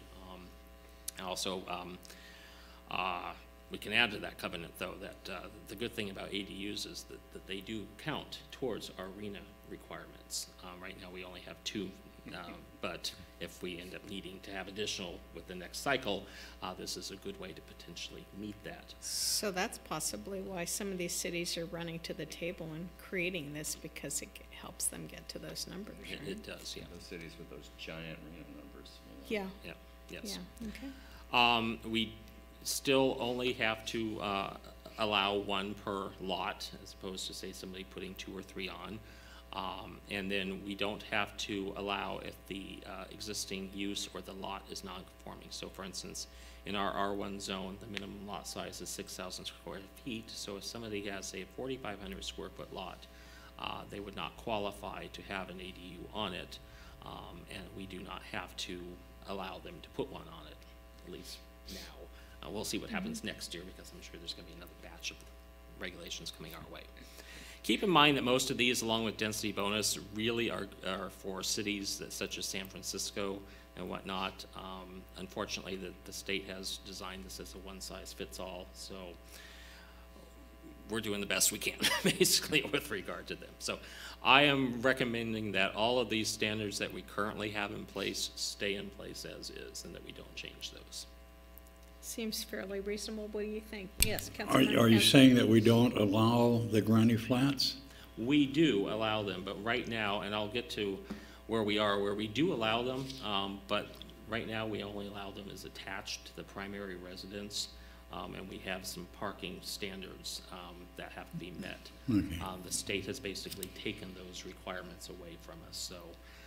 But what we do allow, we still have some fairly significant restrictions, and the state has all of these basically, and the state has allowed us to maintain them as is. So I'm recommending that we continue to do so. Okay. I would think that's pretty reasonable to maintain what we have. Is that yeah, that's a consensus, okay. Okay, so sorry for all the text, but basically this first one has to deal with what I sent you home with last time, which is where they're allowed. Currently, we allow single-family homes in all of our residential standards, R1, 2, 3, 4, 5. As I mentioned last time, most of our R3 zone is our PUDs, our planned unit developments, and so, you know, all of our Surfsides, for instance. I think Harbor Lights is also R3 as well. So they're built out. There's no chance if we took away the allowance for single-family homes in those zones that it's going to create any non-conforming issues, because unless you redevelop these PUDs with single-family, it's kind of a moot point. Most of our R2 zone, which is our kind of medium density, we do have quite a bit of duplexes and whatnot in there, so they're compliant. But over across the street in our older area of town, we do have some R2 zone properties that are currently developed with single-family residences on them. And if we took that allowance away, then those would become non-conforming properties. Same would hold true for a few R4 and then R5 properties in the same area. R4 is mixed use, and those are all the properties basically along Pleasant Valley west of Ventura Road. So all of the newer townhome units with the the little units above the garages there, and then when you get down to see where the top deck bar was and further down that block there, that's all R4.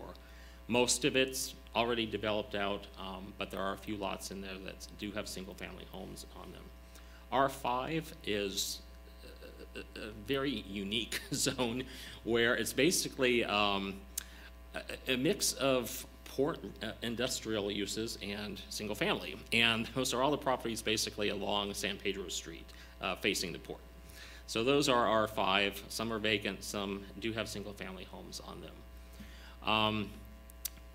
So if we did take away, if we said we don't want to allow single-family homes in those zones any longer, what it would basically do for the city would be to also eliminate the requirement or the state mandate that we could allow somebody to build an ADU on that property.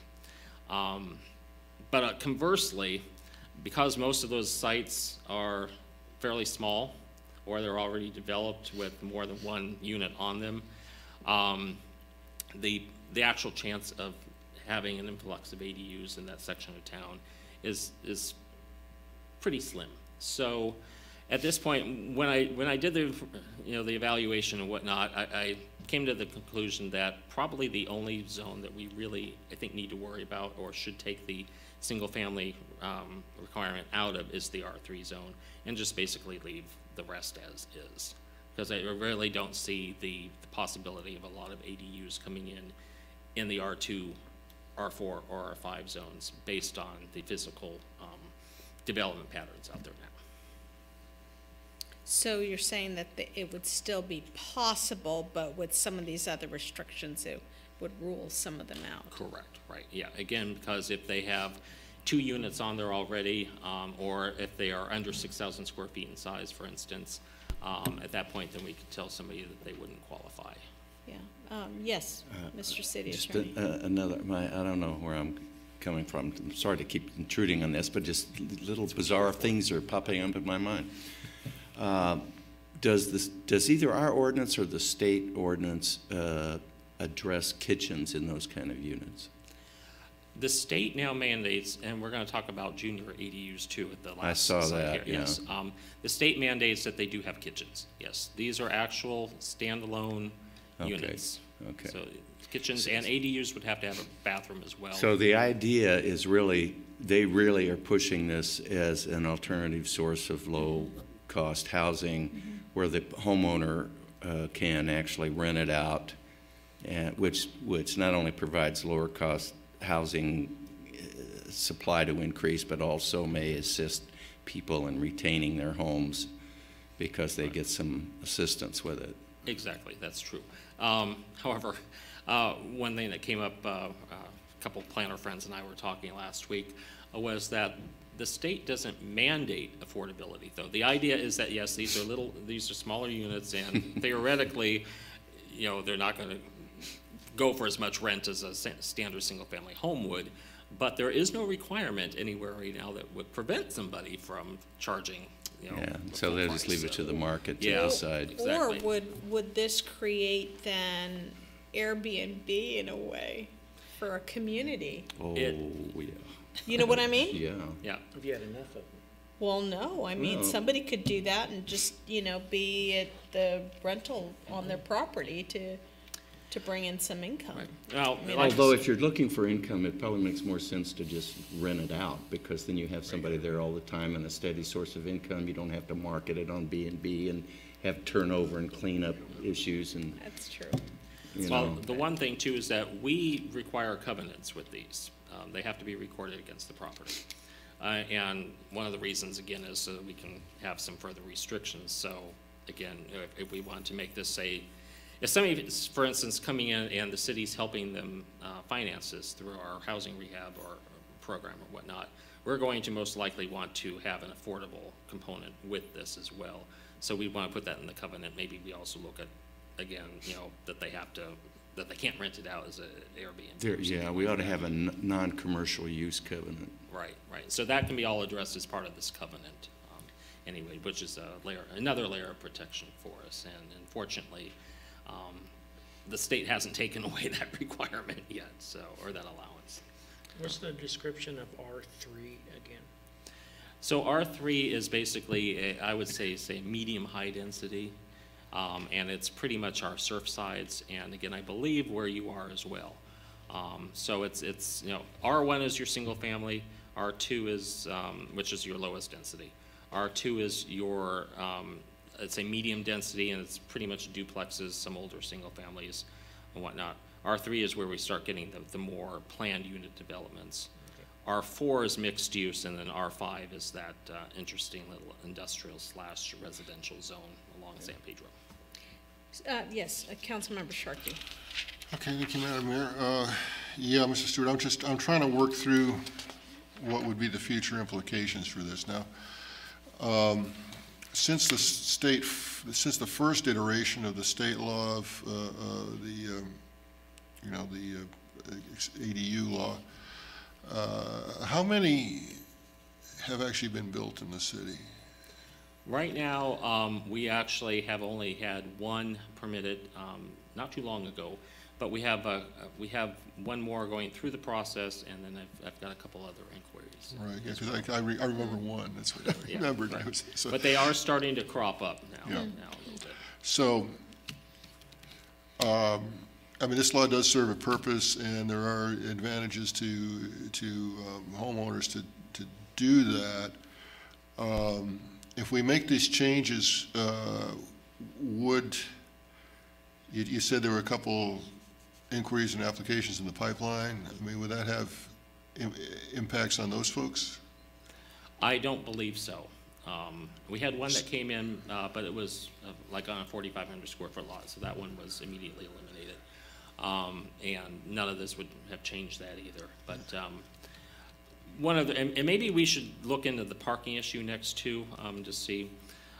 Like I said, this is kind of a catch-22 for us, where if we want to just allow them in the R1 zone and not allow them in any other zone, that provides us the greatest amount of safety for land use reasons, parking shortages and whatnot.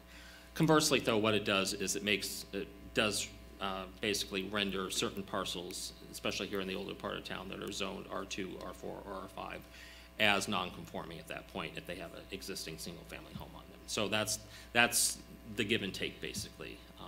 But why don't we talk about parking for a minute, which is Well, kind of just scary. no, before we do that, because I'm still trying to picture this and trying to visualize. I mean, a lot of those places don't have room anyway. Because they're Correct. smaller lots to start with. Right.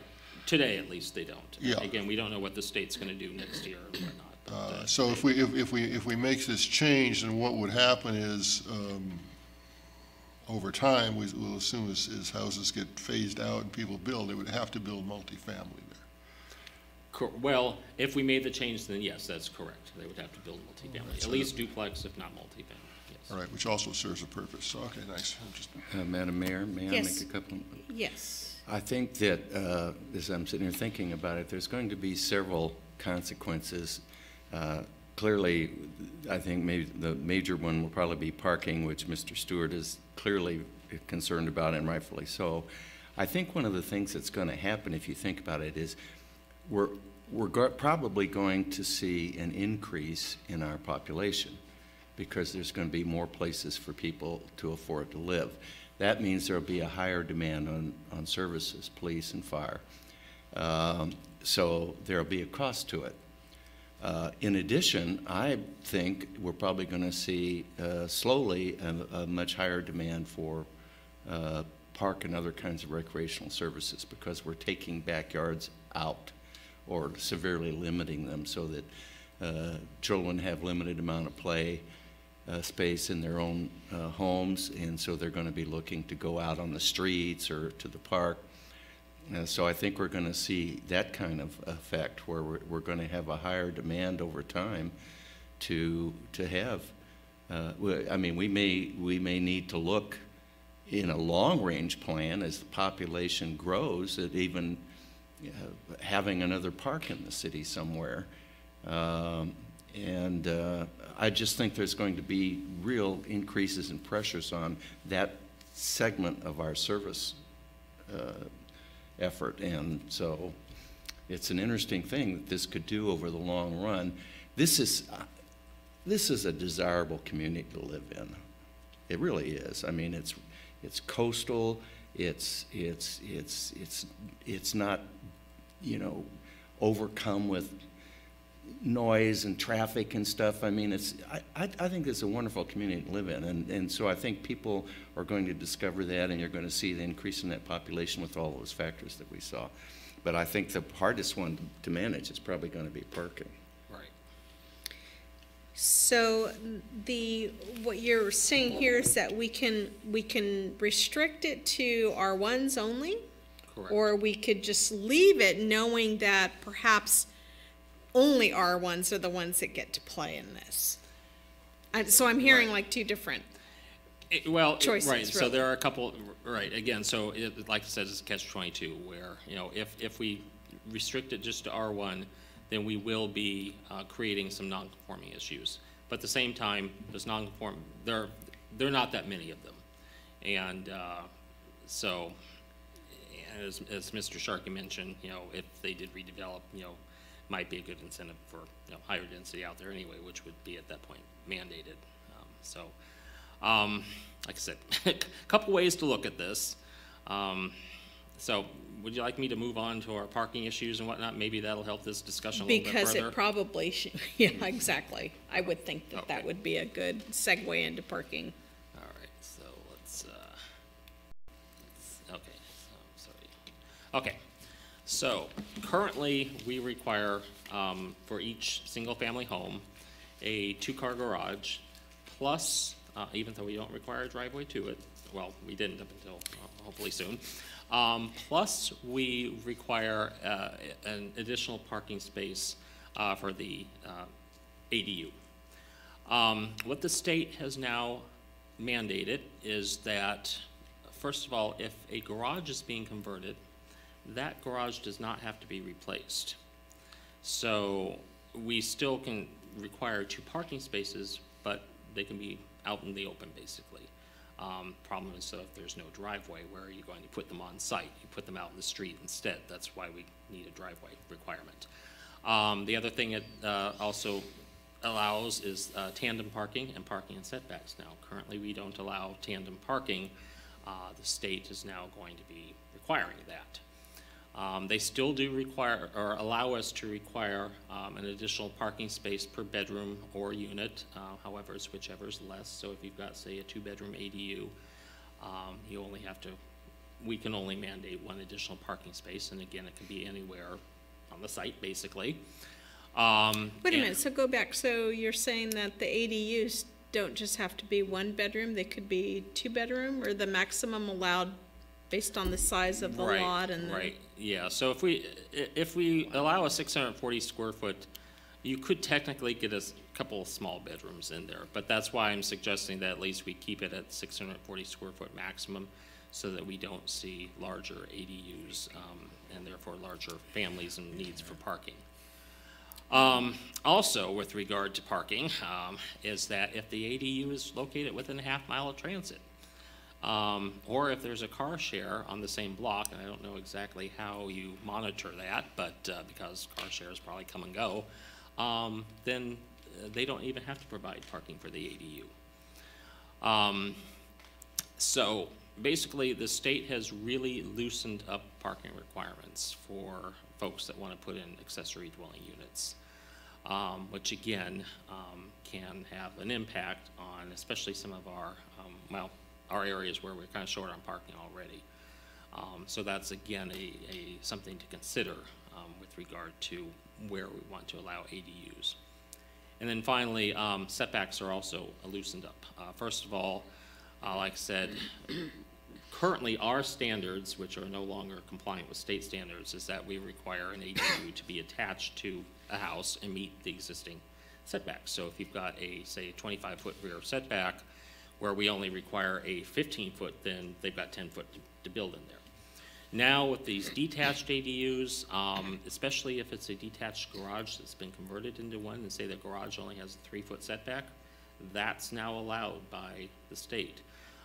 If somebody wants to put an ADU above their detached garage, they do have to maintain a 5-foot side and rear yard setback, but that's it. So we've also basically lost the ability to mandate attached units. We now have to allow detached units. And then, like I said, the parking and the setbacks have also loosened up quite a bit. So those are the major changes that we have to address somehow in our ordinance. Basically, we have to address them. And so it comes back to, again, the base question is, where do we want to allow these or restrict them from? Well, with that discussion, it sounds like we should restrict just to R1. That's my thought, but what do you all think? What do you think, John? Well, we need to conform with state law to start with. There's nothing wrong with parking on the street, depending on the street, I guess, but you know, over in Ventura West, I mean, it's necessary. And, Right. And there are arguments that having cars parked on the street make it friendlier for pedestrians. So, I mean, we've not reached a point of where nobody can find a place to park here. Then again, we're, you know, in our city, we're never looking at large numbers of anything.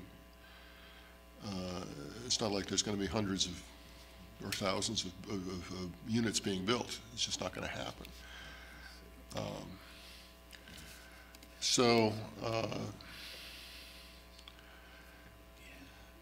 You know, I mean, the state is telling us pretty much what to do on this, and the question is when we get to the R2 and R3 zones, what do we want to do with that? You know, the actual situation on the ground is such, I don't really see much of an impact, no matter what we do. To be frank about it, I did have an odd question that just came into mind. Is that I don't believe we have anything like a floor area ratio standard here, do we? No, we don't. But we do have a maximum lot coverage requirement, which is 35% for the R1 zone. So that would so looking at something like that wouldn't be especially useful for us. Well, it's somewhat useful to maintain it, basically, maintain our lot coverage requirements, because again, if somebody is at that maximum now and they wanted to add an ADU, we could basically prevent that, because the state does allow us to maintain the density and the minimum development requirements with regard to that. Yeah, so I appreciate and I appreciate what the state is trying to do, and I think it's and I'm very supportive up to a point, I guess. We just get down to the practicality of life in Port Hueneme and where the spaces actually are, you know, at a minimum, let's just say we need to be in conformance with state law, and if we do anything beyond that, that's up to us, I guess. Councilmember Hensley. Thank you, Madam Mayor. I think we should retain, and staying within the boundaries of the state law, a certain amount of flexibility, because as Councilman Berg mentioned a little while ago, we don't know what's going to happen in the future. In other words, things are changing so rapidly, so exponentially, even just 20 years out, we may see a whole new vision here. So we don't want to constrict ourselves, I don't think, too much. We can address this through your office or special issues, bring it to the council. That's my thoughts. Any comments? Yes, so, I was born and raised in Oxnard, and I know the neighborhood where my parents had their home. And there were many garage conversions. There were many ADUs that were built that maybe weren't, they just built or they built up. And you had homes that really only had space for 2.5 cars in front that had 5 cars and 6 cars. And so, they're parked, whether it be illegally, they're parked on grass area in front and all that other jazz. So I know sometimes it creates just this, it overburdens the community, it overburdens the neighborhood. There's all kinds of things all over then at that point. And I certainly don't want us to get to that, because I do know that as I was driving down one of the side streets here, right by City Hall, I was amazed at how the street how it had improved and how people really took, pride in the houses and their, the ownership in the front yards and, just everything, the way they had it decorated and whatever, if they had fences or, they had grass or ornamental things out front. Our people really do like to drive into their communities and feel that sense of pride on their neighborhoods. And I don't want, although I know that we need to abide by the state standards, I'm feeling that, we need to protect the asset that we do have here and not create something that could be a little bit of a mess. Then, I would be willing to restrict it, but, if, as the consensus I'm hearing, that we just abide by state standard, with what they're allowing and let it ride and figure out if we do create problems, we can get to that bridge, at that time. But otherwise, that's what I'm hearing. Is that right? Yeah. Okay. All right. Okay. Getting close to the end here and getting close to the 2-hour mark as well. So, so junior ADUs. Now these guys are basically what you consider to be, say, a bedroom that's been converted into an actual dwelling unit, so to speak, in somebody's house. And they do require a little kitchenette, but they don't actually require a bathroom. So somebody who's living in the ADU can go ahead and share the bathroom with the rest of the house. They can't be sold off separately because, they're part of the house and whatnot, but they are a way to, again, potentially add an affordable unit. But then again, the cons are that you are adding more population and thus more parking needs and whatnot. The state right now has not mandated junior accessory dwelling units. Therefore, we don't have to allow them right now. So it's really, to consider truly is just whether or not we want to allow, to make them, allow them right now as a type of dwelling unit, or if we pretty much just want to leave our code as is with regard to them. So I'm thinking that we just leave it as is and don't even incorporate this. Yes, Councilmember Well, okay, Sharkey. I'm trying to understand what this is. The only difference between this and a regular ADU is the plumbing requirement? Is that it? Well, and at this point, though, they can be no larger than 500 square feet, Right, and they okay. do have to be basically integral part of the house. So they cannot be detached. So it'd be like a porch conversion or something like that, or? Right, or like I said, an existing, say somebody wanted to convert their master bedroom into a separate unit or whatnot, yeah. Rent it out anyway. Exactly. So this isn't a whole lot different than our existing ordinance, is it? I mean, except for the floor area? Well, I think that, well, yeah, pretty much though where we might lose some of our current restrictions is with regard to parking.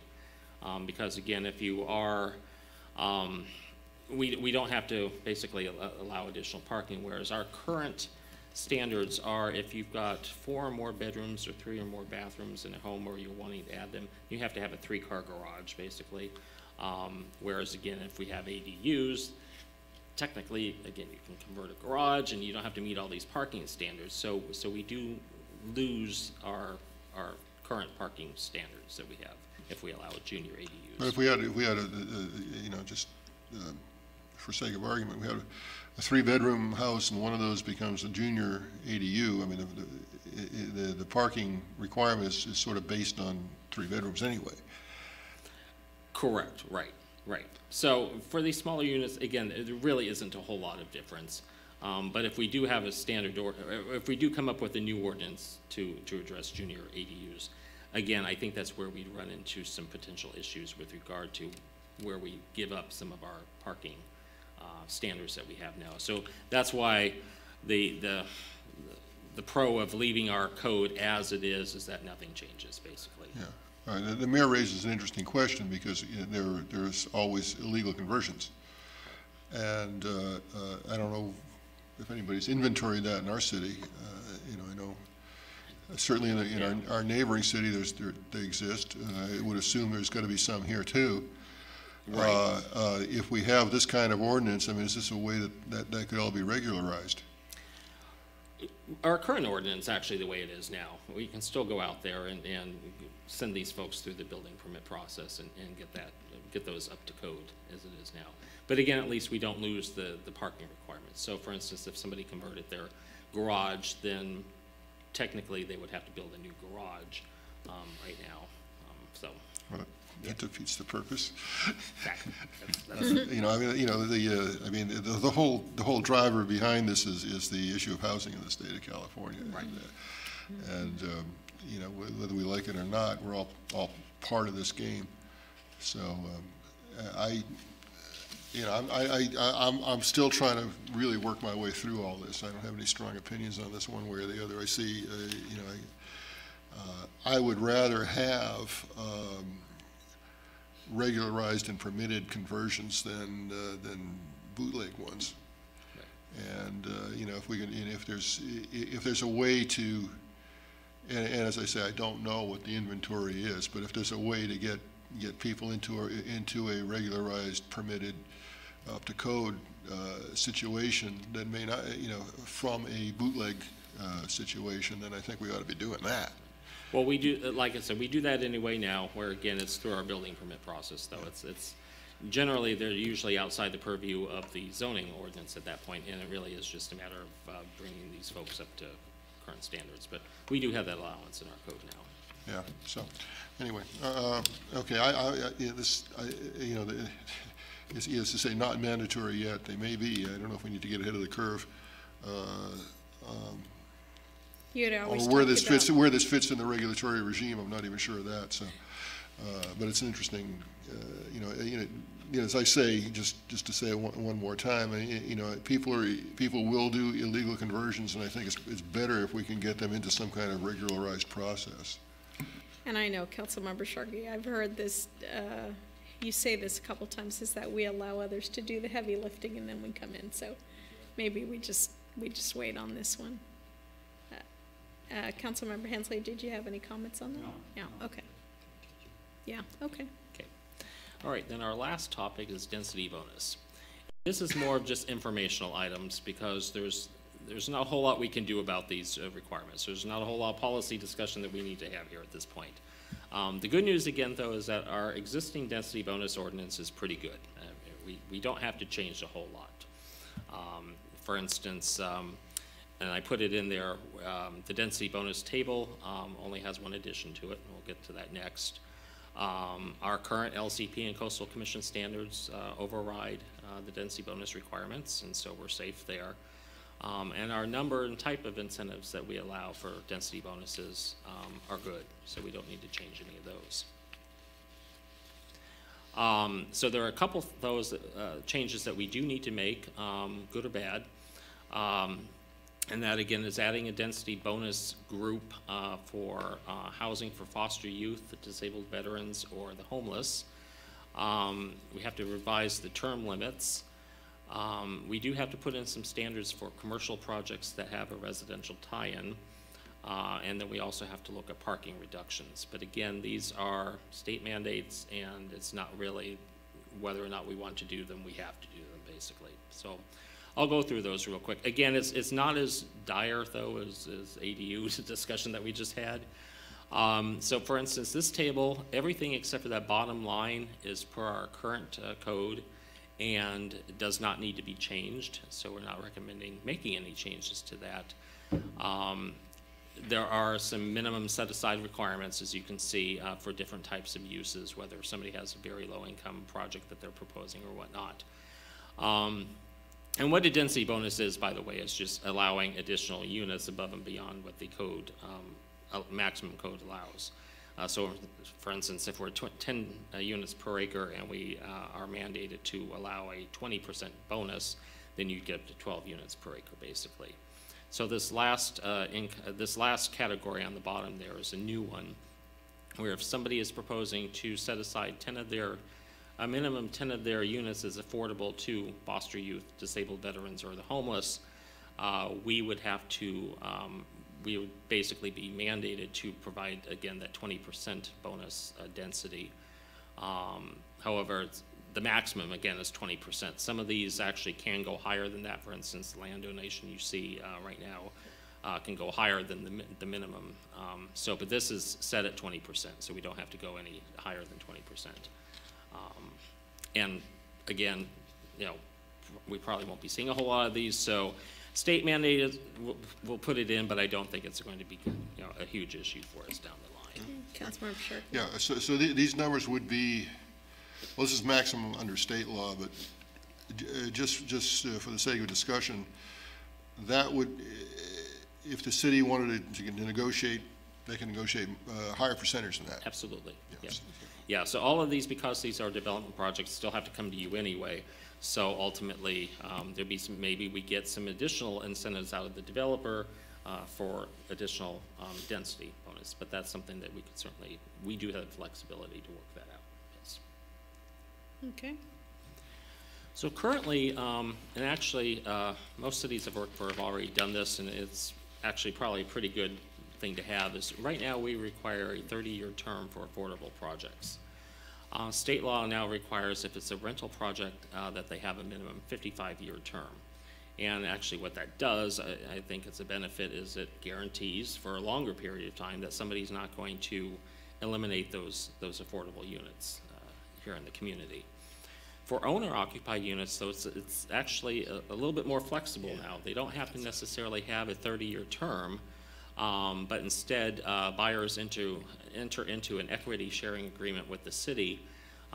So for instance, if we donate, not donate, but say we loan them some money, or we give some money for an affordable project, we would basically get that back, basically, plus a portion of the appreciation of the resale. But it doesn't, no longer restricts the sales price. So somebody with a for sale unit could sell it at market rate, basically, but then they do have to get the money back to the city that they borrowed. And it's not locked into a 30-year term any longer. And so this is something new that the state is Correct. mandating? Right, yeah. Okay. Does this Yes, Mayor impact Pro like Tem Hooper. Habitat for Humanity and those people that we donate the land or give the land to them? They build the units. Mm-hmm. When they sell those units, we would benefit from that sale.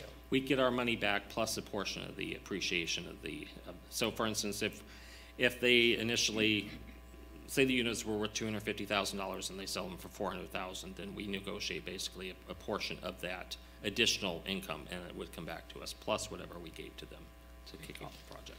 Yes, Councilmember Sharkey? Yeah, and that's the existing city ordinance, correct?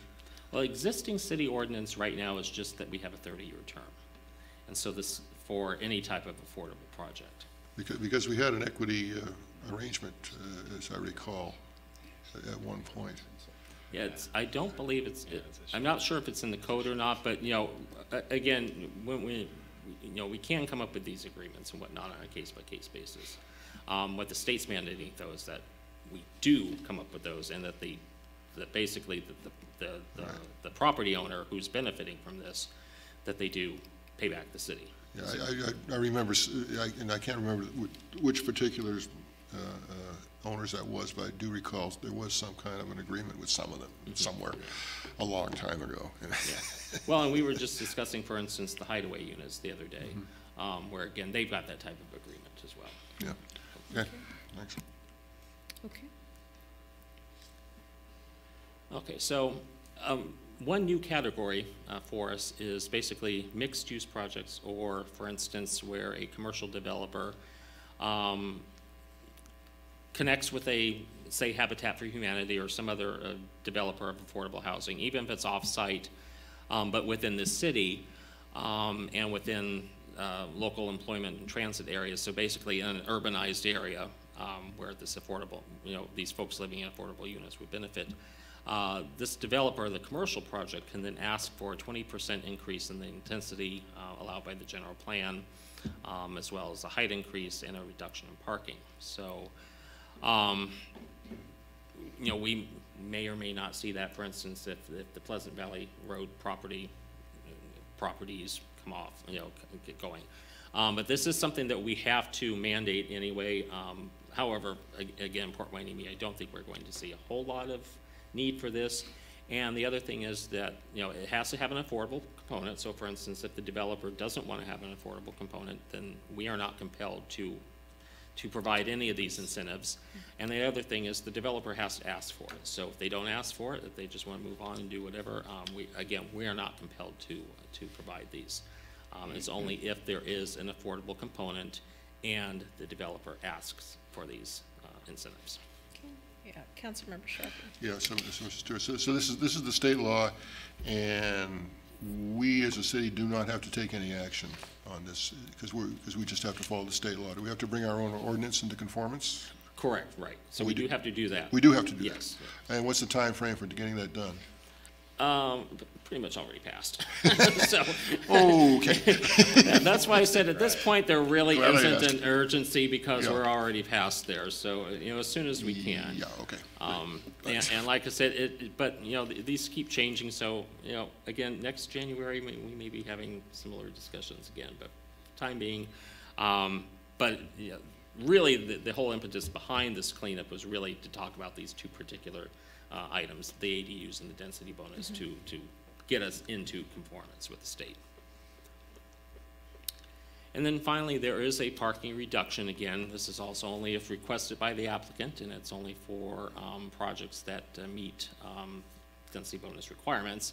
But it does, and I've got our standards there on the right versus standards, the state standard, and what it does is it reduces the parking requirement for smaller units. The one bedroom, 0 to 1 bedroom, for instance, say a studio or a 1 bedroom, would only have to provide one space, and it could be uncovered. Right now we require, for instance, 2 spaces in a garage, and multifamily is a little bit less. 2-bedroom units would have 2 spaces per unit. However, the state's actually more restrictive than we are with regard to larger units, 4 or more bedrooms. So I'm just showing you what we would have to basically allow for projects such as this. And then those state standards are actually reduced even further, as you can see on the bottom there, if this development's within, again, half-mile of transit, or if it's senior housing, and it should say transit stop or senior housing, or if it's for special needs housing, which generally usually don't require a whole lot of parking standards anyway. And also served by paratransit or, again, transit. You do have that reduction that the state mandates. But, again, this shouldn't really be much of an issue for us. But I'm putting that out there because we do need to add that to our ordinance. Okay, yes, Councilmember Sharkey. Thank you, Madam. So in this legislation, what's their definition of a transit stop?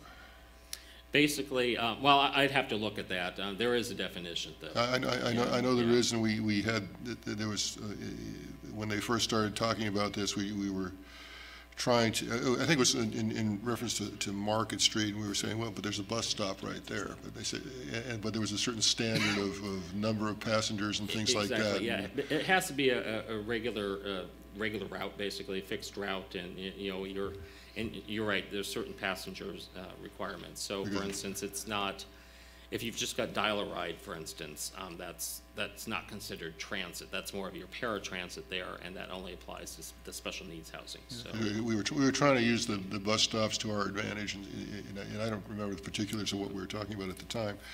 And our bus stops, fixed route bus stops, did not meet their standards as far as being busy enough. So I mean, it's just I don't know if this would affect us, or if there's any way that we can use this to our benefit, then we ought to do that. But in my recollection is last time that came up, even though we have fixed route bus stops all over the city, they don't qualify us for anything. Okay. In which case, then, this wouldn't But basically affect us. it's worth looking at. But again, you're right, just at least to have that information. Unfortunately, again, the state is mandating this, but at least we would have that information in our back pocket. Okay. So that's it. So the next, I guess, the last item to discuss here is how and when to meet again. I know it was pretty tough to get this meeting together because everybody was, out of town or other commitments and whatnot. As I mentioned at the beginning, we pretty much plowed through the zoning issues at this point, all of them. And so at this point, unless you have something that you want to add, at a later date, at this point, we're really down to code enforcement and property maintenance issues, which I know were kind of more public. So maybe what we do is for the next, well, not next, but just incorporate these maybe for an hour or two at a time, maybe say an hour at a time, in our regular council meetings, because that will ensure that we do get the public there. Also, everybody's going to be there anyway, so we have more of you up there as well, as opposed to having these special workshops where these are items that really do need the public's input, and so it's having a regular meeting is more accessible to the public, I think, because we're finding, as you can see, we're not getting a whole lot of audience participation right now, and I think we do want to see that for the code compliance and the property maintenance issues. So my suggestion would be that sometime over the summer, when maybe we have some lighter agendas, that we go ahead and start agendizing those last few items and take them as workshop items for the time being during the actual regular scheduled council meetings. So that sounds like a really good suggestion, and I know, Mr. Stewart, that you were going to be doing a little bit more homework when it came to code enforcement and compliance and all. You had a couple of people to interview and get some feedback on and stuff, right. So there's some homework then, even in preparation, to get us to the point of discussing. Absolutely, yes. Yeah. So we're underway with that, and Mr. Green and his staff are helping us out with that as well, where we're kind of looking at the overall code enforcement process, as well as, again, the property maintenance items that were kind of contentious, should we say, the last go-around. Yeah, Councilmember Sharkey. I have no problem incorporating this in a regular council meeting. However, we need to clear out space on the agenda, because even our short agendas take a couple hours these days. So, right.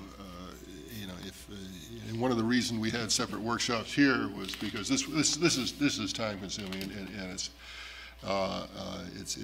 worthwhile to go through these things every so often, and not too often, but every so often. And to do it properly does take a lot of time. And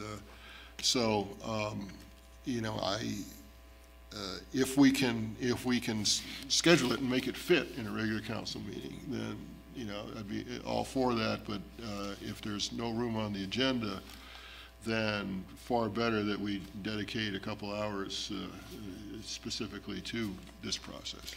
Looking at the items that you have here, topics for workshop 3, if we go to that slide, 1, 2, 3, 4, 5, 6. 4 of them are pretty hefty. Mm-hmm. Correct. The first 4. Do you think that that allocating an hour at a future city council for each of those, so we could try it. We can try property maintenance and budget an hour in a standing city council meeting and see what happens. See if we can get through it, see if we have the input from the public, at least start there. And if we can't do that, then maybe we need to schedule ourselves a separate workshop and really make it noticed, so we do get that input from the community. That could be a way we tackle this. Yeah, Councilmember Hensley. Just a side note too, and I think both of you are correct in that regard. The one thing that was wondering in the back of my mind and may not fit in here is fire safety, fire and safety. I remember this apartment house that caught fire last year, and members of the family died. Does this encompass some of this too? I guess we'd have to look at it from, if that was say a property maintenance issue, or, for instance, if there's a hoarding issue, that certainly falls within property maintenance, and that does lead to problems sometimes. I'm not sure exactly why that fire occurred. If it was, say, a building code requirement, say illegal construction or something, that's something that is outside the purview of this, because again, it's already addressed in our building and fire codes, and that's something that we're not addressing at all with any of this update. But again, if it's the property maintenance issue that can lead to a problem, then that's something that we would be looking at here. Very emphatically, thank you, sir. Excellent presentation, by the way, thank you. Thank you. Yes, yes, City Attorney I was Green. basically going to say the same thing, Mr. Hensley. I wanted to compliment you, Mr. Stewart, on the thoroughness of the work that you've done here. I've been very impressed by it. I think you've really put in a lot of effort in analyzing the existing code and bringing it in compliance. So I personally am very impressed with your effort here. Thank you. Appreciate that, especially since when I worked in Simi Valley, we had a separate housing division. Housing is my least favorite aspect of planning, and I used to make fun of them. And it's pretty ironic how I've had to educate myself on all of these housing issues at this point. Careful who you make fun of. Yes, exactly. Right, this is a smaller city, correct? We do it all. Right, exactly. Yeah. I also thank you for the thoroughness of what you have to present to us and making it so it's chewable, but it's understandable. And thank you for really going through our, what we do have on the books and comparing it to where we need to be. Right. So I appreciate your work on this. Oh, my pleasure, yes. So what it sounds like is then we will go ahead. I'm not anticipating anything before probably July with regard to the next, because again, we're working with Mr. Green's office on this overall thing. Business licenses, it's pretty much a cleanup, and it may even be taken off the list. We may end up deciding we don't need to do anything with it right now, but certainly the top three items, and Mr. Figg's not here, but he's been, somebody's been pushing these particular items, so we will definitely move that forward. And again, the idea is to try to find a light agenda, so we've got some time to really look at, or light agendas, because this will be more than one item, I think, or one meeting, and try to fit those comfortably into an agenda where we can have at least the public here as well. Yeah. Motion Yes, to adjourn? Councilmember Hensley. So with that then, or is there anything else, I was just Mr. going City to Manager? follow up on that when Mr. Stewart talked about maybe not needing to do much with business license. He's talking more about the procedural and code aspects of that. As we've said a million times before, I'm a big believer, and I know many of the council members are, that we've got to take a holistic look at updating our business license. Even if it's not to try to generate a huge amount of new revenue, we've got to modernize it. We've got to bring it up to date with the economy that we have now, look at best practices, what other cities are doing. So that is something that we continue to be committed to. In fact, we've now had 2 proposals from finance consulting companies that have a lot of expertise in business license and will be able to help us out with that. So we're kind of evaluating those now, and I would expect that hopefully by this summer as well to be underway, because I know that's been a need for a long time. Okay, all right. So if there isn't anything else from this council, then we will adjourn to our next regular meeting to be held here at City Council Chambers on May 21st. Thank you.